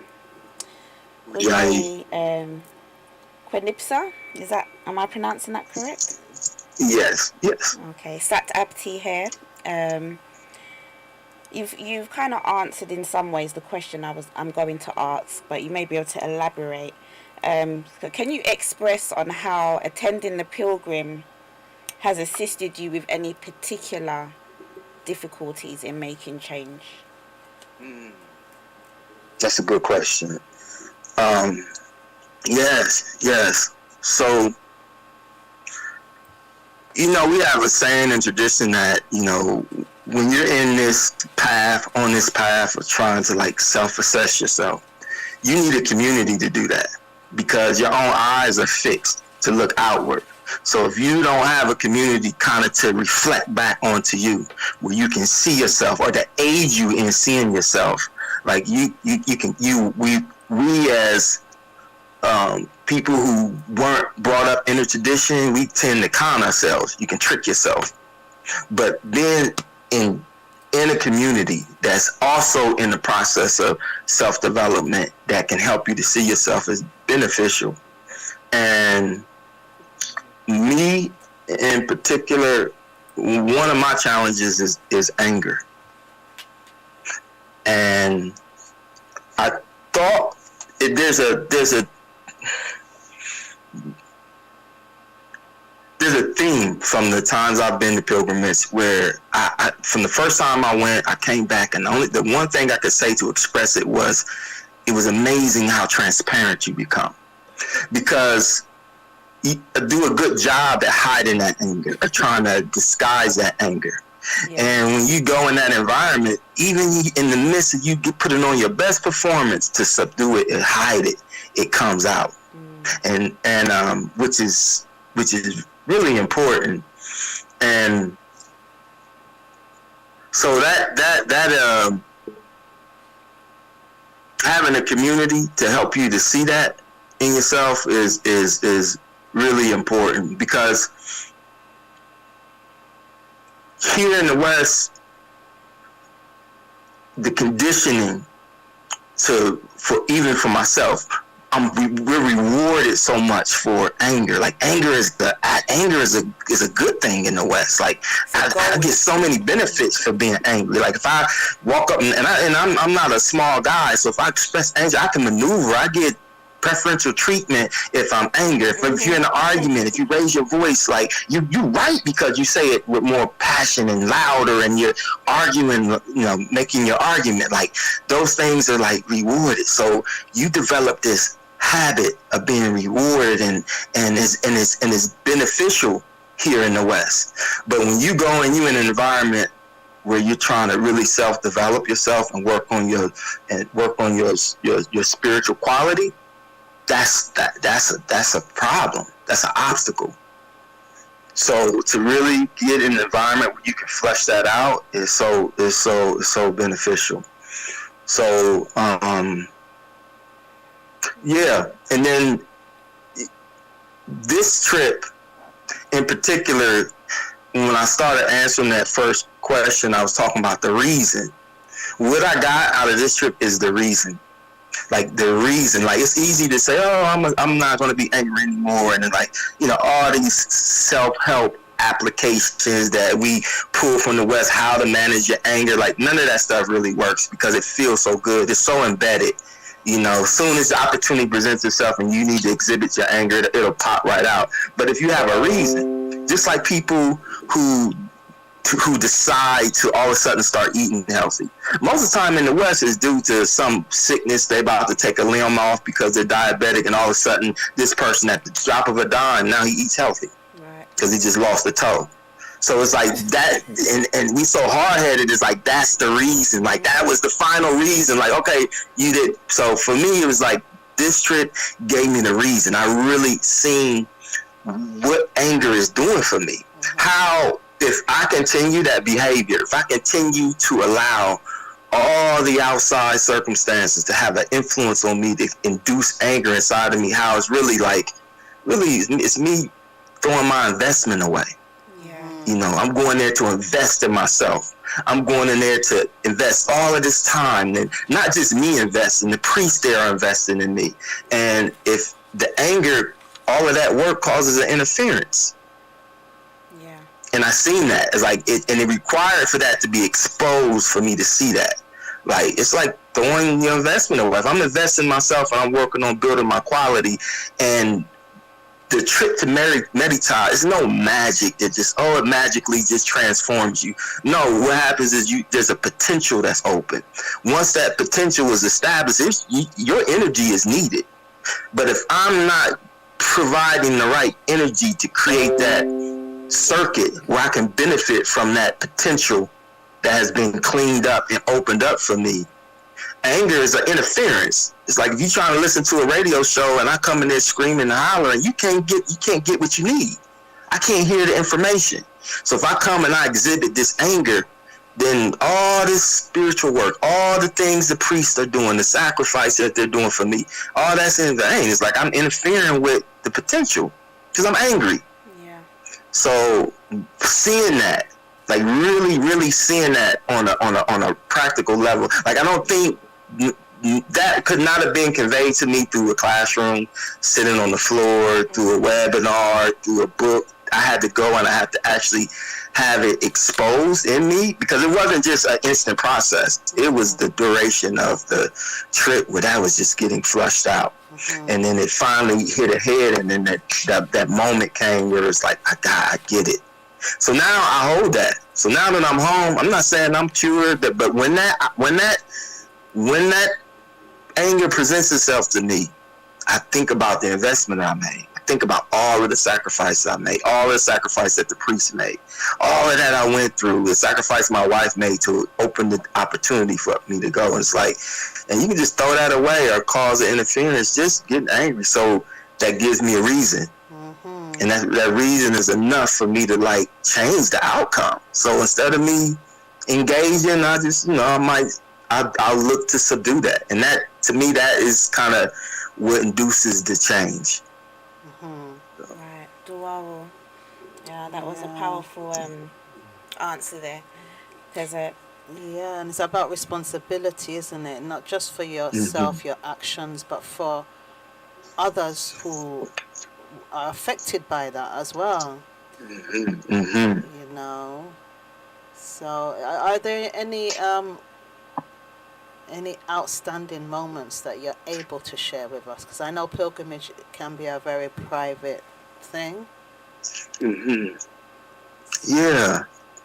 This is so there's Hatani NABA IRITAH. There was a sequence of an events, and he kind of ended it with a quote that really, really kind of, it was a gift. It was like a tool. So there was several times through the trip, randomly Hatani IRITAH would take pictures. And there was 2 pictures that he took. And I am if you're around me, my wife is aware of it. I daydream. Like I can be in a conversation, and then we could be talking, and then I just my head tilts to the side and I just go somewhere. I go into this state where and my daughter does it too. And like she could be playing and I look, I see, and my wife pointed it out to me. And at those moments, twice, there was pictures taken of me doing it. And I didn't think anything of it because it's just a habit. You know, you don't see yourself. It's just I do it, and I don't even realize I'm doing it. But for someone to have an awareness, to look at me and see I'm in a state and take a picture of it was like it. Even the profundity of it didn't hit me at that moment, but later on, there was a questions I was, discussing, some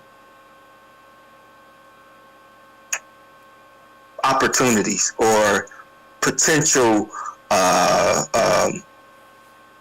opportunities as a result of some predispositions that I come with. And I was inquiring about, how to hone in and cultivate those. And he made a statement about your subconscious. And the way that you create a slave is by subduing or suppressing your subconscious. And I was like, wow. And then he said, remember the other day when I took that picture, that state that you were in, that's what you have to hold on to. And I was like, that just was big for me. So now it just gives me another tool. And then I've been meditating on, how much of that, like how handicapped we are. Because when you're in nature, like you got a whole group of people or culture that really cultivates that aspect of themselves. And then there's a community that helps grow that and point that in the right direction. And versus here in the West, like, if you have those predispositions, like they're either suppressed or even the gifts that come from those predispositions are suppressed and exploited. For example, someone who has great athletic ability, like that skill set, that energetic expression that gives them the ability to perceive and do all of those things that the ESPN puts on highlights, is they didn't have that to put a basketball in the hoop. That's an expression that was usurped and used to be exploited. Even we look at the rap artists. In the tradition, there's the concept of a griot, and griots, really is a musician that tells stories through his music, and he even has access to the kingship and can say things to the kingship without being, he can say things that the normal person couldn't say. And I look at these artists here who have all of these skill sets and how many of them, how talented they are, and how instead of them saying things that will benefit or help us grow or help people in their spiritual development, they say things that they counter that. But the gift is there. The gift is there. It's just being exploited. So, yeah. So just being more mindful. I just think that's something that all of us should really think about. Not like really tapping into that aspect of ourselves, that voice that we hear, the dreams that we have, and really seeing how that dream fits and acting on it. Not playing it as if it's because we've been taught to suppress it. And it's like, actually, even growing up, you get your hand smacked for daydreaming in class. You get told to pay attention. So I just thought that was a big gift to have, to come back and really really see that from a practical standpoint and start applying those lessons that we get from our subconscious to our lives. So. Wow. Just going back a little bit, I really was kind of inspired about when you spoke about the community. And even in the philosophy podium, I'd advise everybody to read chapter 42 because it does touch on that in terms of expressing how the individual makes up the civilization, but yet we need the civilization to bring the genius out of the individual. And kind of what you expressed just really helped me to reflect back on that chapter, because we need that environment to bring bring the best out of ourselves. If you're in an environment where anger is not the status quo, you're going to stand out in the worst way. And you want to fit in. You want to fit in. So it helps you to curb that. And I'm just expressing that because that's the example that you used. But when you're in the modern society and you're in the modern world, your corruption just fits in like a blanket. So it's almost like you're not inspired to make those changes because you're not seeing it in your day-to-day life. It's not being expressed, it's not being reflected back to you. So I really found what you shared there very empowering on a personal level, and I'm sure other listeners can relate also to that. So Duwawu for sharing that experience.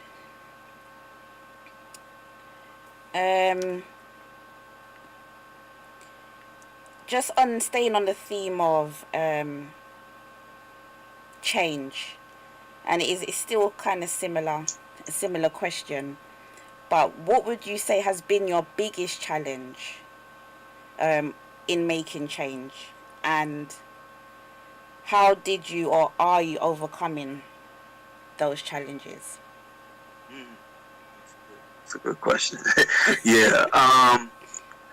I would say that it's really a discipline, because again the conditioning here is thick. Like we're so trained, like it's in our language to be con artists, and it's so easy. Like I can put on a great traditional outfit, go to Zim Zim, go through the Zim Zim, go around and greet everybody, and get to the truck and get to my car and come home, and it's like we can act. But for me, and it's like having, like being able, like conning yourself, like really addressing that, really like being diligent, like waging war on that con that's inside of me. And that's been the challenge. And it's just having the discipline. We had I have a athletic background, and one of the coaches, this is really the most beneficial thing. You can throw all the athletic experience out the water, but this is something I hold tight to. And I got it from one of my coaches, and he used to, every day, and it's stuck, he used to go around and he used to say, what you gonna do when ain't nobody looking? What you gonna do when ain't nobody looking? He just repeat that over and over, and that's stuck, and that's so true. Because while the coaches are looking, or everybody looking, it's easy to pretend and say you so in harmony and you align with principles and you have values. But what you gonna do when nobody's looking? Right. You gonna come up with an intelligent way to trick yourself and con yourself and degenerate, or you gonna stand on something? You gonna stand on something, and that has been a big challenge. Like really, truly self-assessing and waging that war on myself, and that pilgrimage. This experience is something that I see has to happen. It's maintenance. Like if we on this journey, if we on this path, like to me, unless you got something I haven't seen, like it's mandatory. I mean, it's part of the work. Like you have to go, because we live in the marketplace. We gotta go regroup and clean ourselves up and clean up those energies and get yourself grounded and come back and keep fighting. So just really having those experiences, going and investing that time, investing that energy into the work, so that you can have what you need to subdue that con. because we, he's just in our language, he's in every aspect of how we function, so,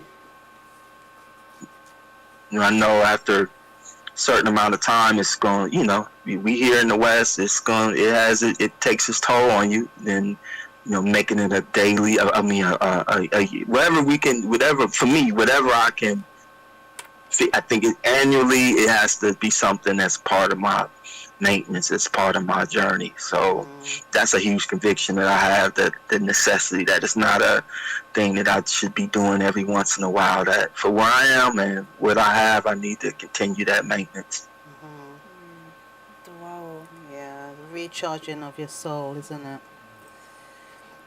And that when you go back to intellectual honesty. Yes. Yeah.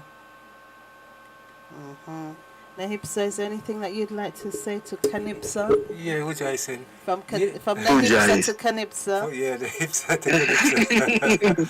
And it's ironic, right, that we're both fourth generation as well. So yeah. So who was that inspiring person then in your life to sort of, make you first start to look at yourself? Was there any inspiration there coming from any of your family members or anything around that inspired you to want to make those changes in your life? Yeah. My grandmother and my mother. Like my mother, I didn't understand it until she transitioned, and it was just like looking at a movie reel. And all of the things that I thought was so unfavorable, all the things I was angry with her about, all of the things that I just thought, oh, how can a mother do that? All of those things, now I seen the value in those things. And I seen how her expression, because we in the mud, but the essence of a mother, the essence of my mother is in there. She pushing me. Like, it might not make sense to me, but she's just working with what she has. She's working with what she's been exposed to, but she's pushing me. Like, she pushed me to the EC. And I had this crazy mindset that somehow, some way, that I influenced my mother to the EC. I exposed her to it, but it's the other way around. Like, my mother, it's like all of those things that I thought was unfavorable, now, like, I value those things. Like, wow, I'm glad my mom did that. So my mother was, I'm just seeing the value of how my mother pushed me in the areas that she pushed me in. But my grandmother really planted the seed. My grandmother planted the seed. My grandmother was extremely fiery. Like, she constantly would say, I didn't understand it at the time. My grandmother would say things like, church ain't in no building, church is cleaning up your backyard. She's like, she made me aware of like all the churches that are on every block, but they're not doing anything in the community. She was really fiery, and she really had a detest for, how the church functioned, which is strange for an elder that's coming from, from the 70s, 80s. My grandmother was, so that was just a little different to hear that. And I was like, oh, grandma, I'm used to elders at the time really being, pushing, the youth to go towards church, but she was kind of the other way around. She definitely spoke about self-empowerment. She used coin terms like, ain't no pie in the sky, ain't no man gonna come out the sky and help you, you gotta help yourself. And those things, all those lessons resonated with me. Quality of work, quality, like it was so many lessons. Like my grandmother would make a lesson out of everything. Like me sweeping was such a big lesson. Like when I sweep around the house, like I hear my grandmother talking to me. She believed in quality. Do it right the first time. Have quality in your work.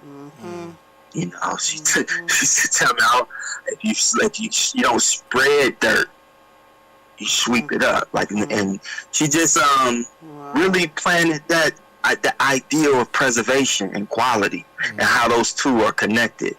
And she did it through real practical lessons. So yeah, and they resonate. I mean, I can't like I'm around the house and I hear myself talking and I'm like, I sound like my grandmother. But she definitely planted the seed for me to keep It's a just to blessing. keep pushing. Yes. And you see, that's the importance of family and the extended family, where there is a sense of consciousness that probably has been passed down. Like you can pass down what you have now to your children, and they can carry that on. And it's that miseducation really that's probably kind of pushing people.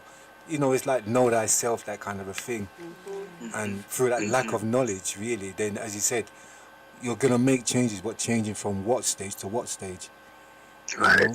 And if you know, this is where you know, in the discipline and disciple, where we need to have a master or something that is honest, that would inspire us and be the guide. And you know, you're lucky, you're fortunate to have members in your family that could have given you that inspiration, because many of us, the indoctrination, we can see, you know, it's been perpetrated down to us, that many of us don't want to change because we're looking. I mean, a few years ago I went to Jamaica and I saw my mum. She's got a picture of a Jesus Christ on the wall, and I said to her, like, why have you got that there? And she said, oh, it's not doing no harm. And I said, but you are saying that, but you don't really recognize that just the image alone sitting there, that you're carrying it on. You know, and not many of our parents are going to want to take it down. And so this is where the danger and the damage is being done, right? Where changes become hard to make, because we're saying, well, my mother used to do that, or my grandmother used to do that, so we're assuming that it was right. And so we're carrying on that same pattern in ignorance, you know, and, you know. Qenibsa, I'm going to put you on the spot here. I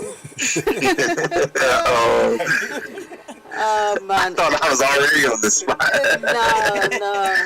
You know, one of the major reasons why I chose this topic today was because of the many murders that are happening with our youth.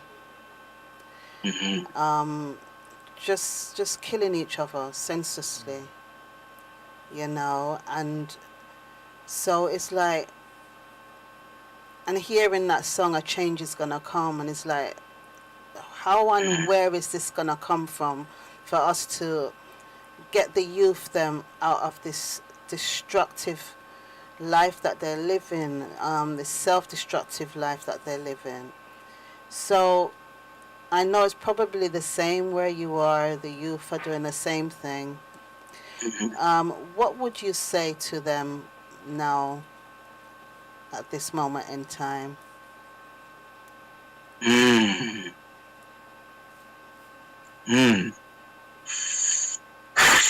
Wow, that's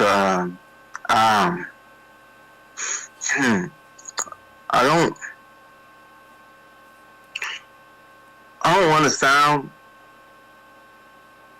hopeless, but I have had those conversations on many occasions, and there's a hollowness, there's you can, in those conversations, you can see it going in one ear and out the other, because the reality is, like, they just mimicking the culture. Like, this is the culture that we in, and they just copying that. They just don't have all of the resources and the organizational skills to really do it the way that we do it in the West. They don't have everything to assemble an army, you know, a National Guard, a Navy, and all of the resources. But given, you know, with the resources they have, they're doing the best they can to imitate what they see. And I think for me, it's really planting that, like, making that change in my children, will be the way that I think that could impact the youth, because, you know, once I plant those seeds or put those values in my children, it'll be my children that go out and spread those values amongst their peers. And just giving them enough where they can withstand that evil, and giving them the intelligence to identify that evil and stand on it. And that to me is more, that's real. Like that really, that's already happening. I have a child. My daughter is 4. My son is 2, and I'm seeing the benefits of that as we speak. Like I'm seeing them actually, stand on principles.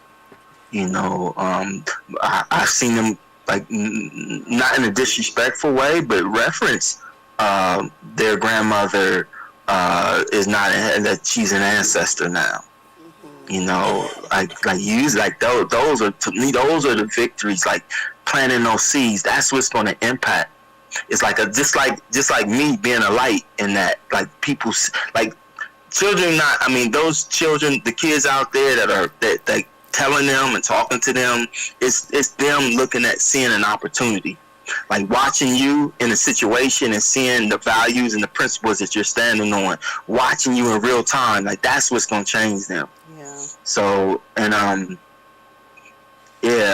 just think that most of that energy has to happen in the home, and then my children will go out and be an inspiration and be a light for their peers. But I just think that going out and preaching to children like today is like we up again. I just think it's them. I don't think there's any outcome, and I don't see any, like, to me it's the same as politics in church. We've been screaming this for, this isn't new. This isn't new, so. But I know when I see it, like, just like me, I had to, when I went and I actually stood and seen, like, principles alive and seeing the practicality of the principles that we speaking about, seeing it function, not a classroom, not somebody preaching to me, seeing it and then seeing how it impacts me, seeing the benefit of it. Like, kids tired of being preached to. They don't want to even hear that. Like, they want to see how they want to see you use it, because that's what we do here in the West. Like, we talk, we preach to children, we turn around and we do the exact same thing that we telling them not to do. Yes. They watch us do it. Yeah. So we need to lead by example. And be the firefly, as Makaru says. Yes. Yeah. And the opportunities are there. Like, I think, like, actually getting out in the community, being active, and not going out to preach, and they're not big opportunities. It's like 1 or 2 kids, children. I've seen teenagers, youth come up, and they'll initiate conversation. They'll have questions, but being available, seeking that moment to really take advantage of that teacher moment. Yes. Versus like, I'm gonna give you just a little bit and take off and go to, go run my errand and keep serving the system. But really take a moment to, like, put some quality into that exchange, like making yourself available. Like, we say we do, but a lot of times we don't. We so caught up in the rat race ourselves that we honestly don't consistently make ourselves available. Yeah. Because we're so busy. Yeah. And the last year and a half with the whole world locked down, I know the temples have not been able to interact with the communities like we would like to. So hopefully that can begin. And then we start affecting change by, leading by example. I'm the eternal optimist, so I will forever believe that there is hope for our youth. This is what I want to see. I want to see hope for them. We need to create that space for them to see hope for themselves. And many of them, they do not even know the consequences of the actions that they're perpetrating. So it's about teaching them the knowledge, Mm-hmm. So, yeah, we've going to be wrapping up the show now, and yeah, as I would ask, what would you like to be your final seed to drop on the listeners? Um, Again, I'd say for those who are interested in a traditional Kemetic initiation, that education that's needed to self-assess. We have doors for the 7th generation are still open, and it will be closing on May 29th. You can reach out to the Baltimore Temple at 443-873-8573, or you can reach us via email at mtam, that's mtam, .baltimore@theearthcenter.org. Okay, excellent, excellent. And Dua Isa, and I hope you're transitioning back well into life in the West.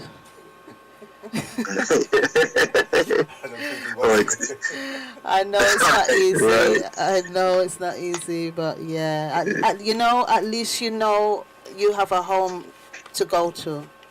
Mm-hmm. Yeah, Mm-hmm. and that's very important to have that, because many of us do not have that, and the West will forever be our home, and will forever be in this stew of degradation and destruction and self-destruction. So Mm-hmm.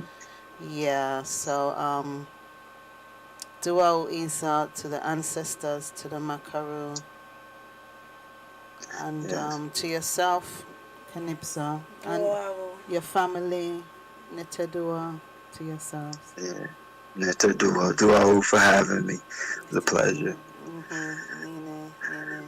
Okay, well, Iriru until next time. Iriru. Iriru. Iriru. Okay, I am going to wrap up this show with an extract of an article by NABA IRITAH. It's entitled, it's an adaptation.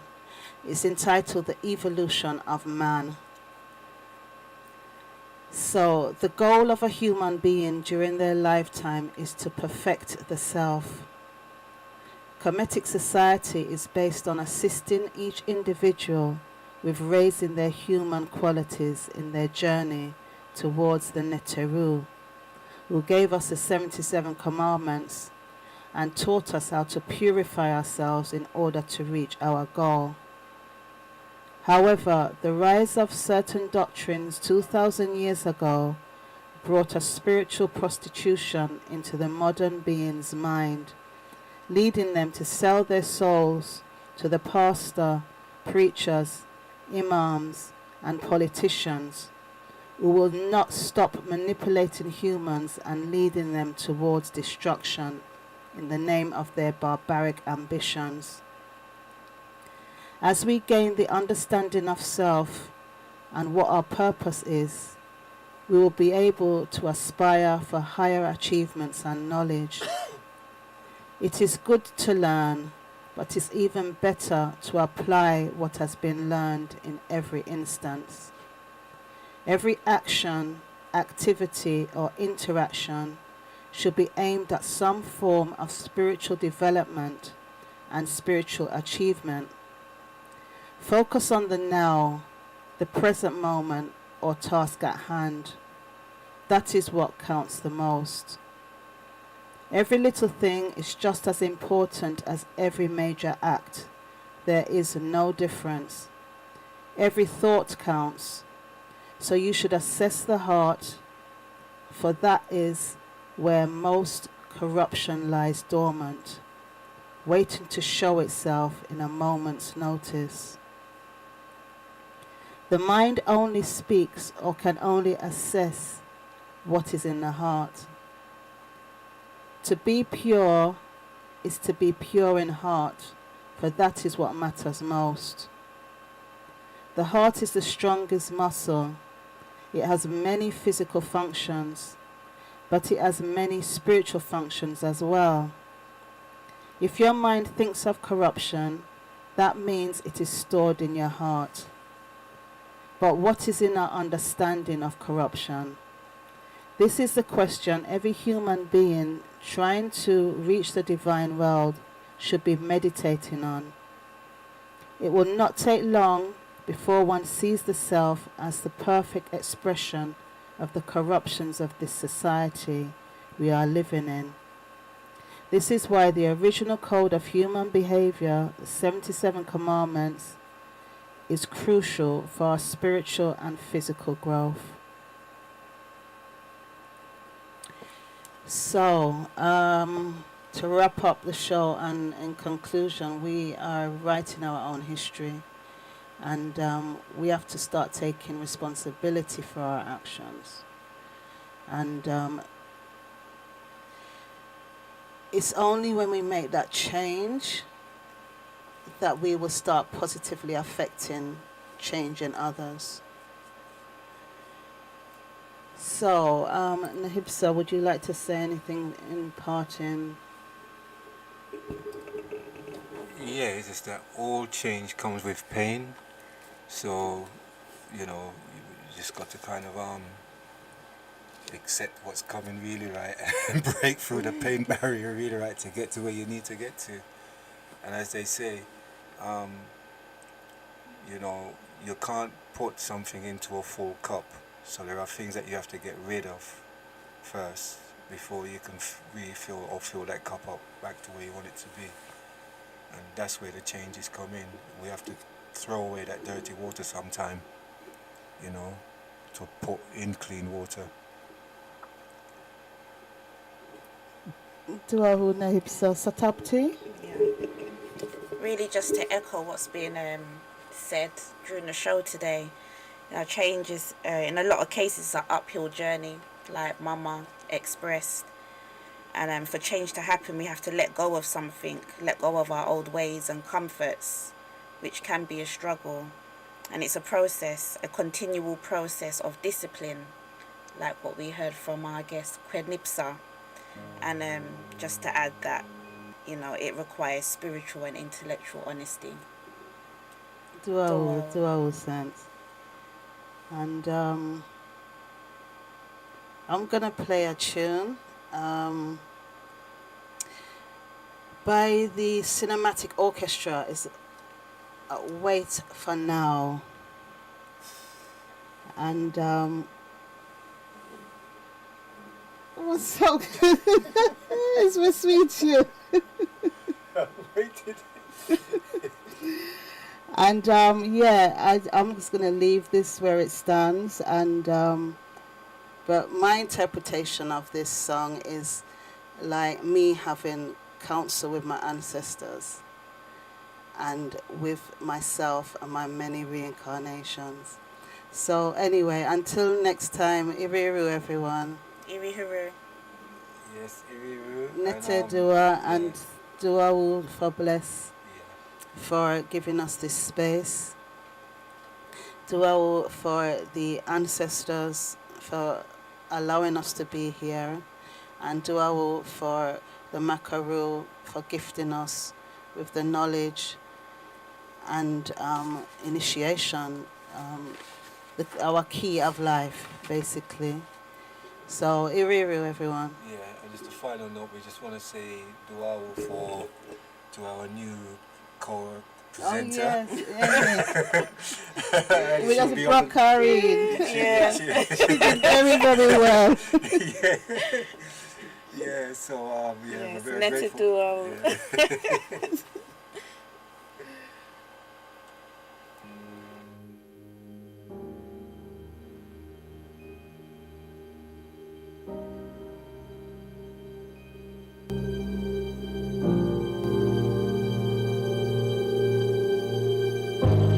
Take my hand and see where we could go. Will you take the lead?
This song goes in the memory of the beloved prophet Nebnabala Musa Nessebik, the doggone prince, Maher, the truth teller, Bisinabasa, which means I'll be appreciated after I'm gone.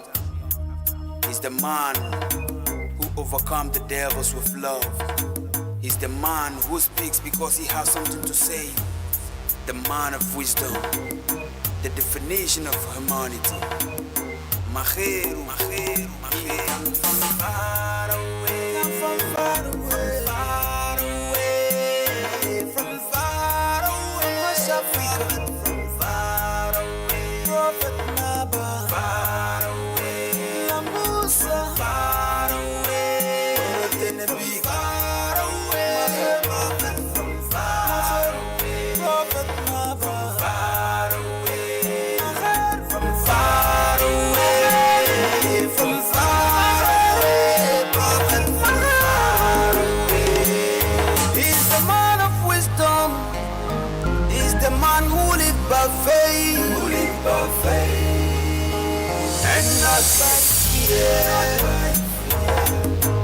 His greatest wealth is the richness of his soul. He's the man who lived by faith and not by double-edged sword. He's the double-edged sword. He's the key to unlock their treachery. Follow truth and you shall find him. He's the definition of humanity. He's the beginning and the end. He's the prophet NABA. Far away, from far away, far away, from far away, from far away, prophet NABA. Far away, Musa, far away, Tenkawur, far away, prophet from far away, prophet NABA. Far away, from far away, from far away, prophet from far away. Bob Marley says, emancipate yourself from mental slavery. None but ourselves can free our minds. Have no fear for atomic energy, 'cause none of them can stop the time. How long shall they kill our prophet while we stand aside and look? Some say it's just a part of it. We gotta fulfill the boy. Come to Maheru, come to Maheru, come to Maheru, come to Maheru. He got your untold story. From far away, from far away.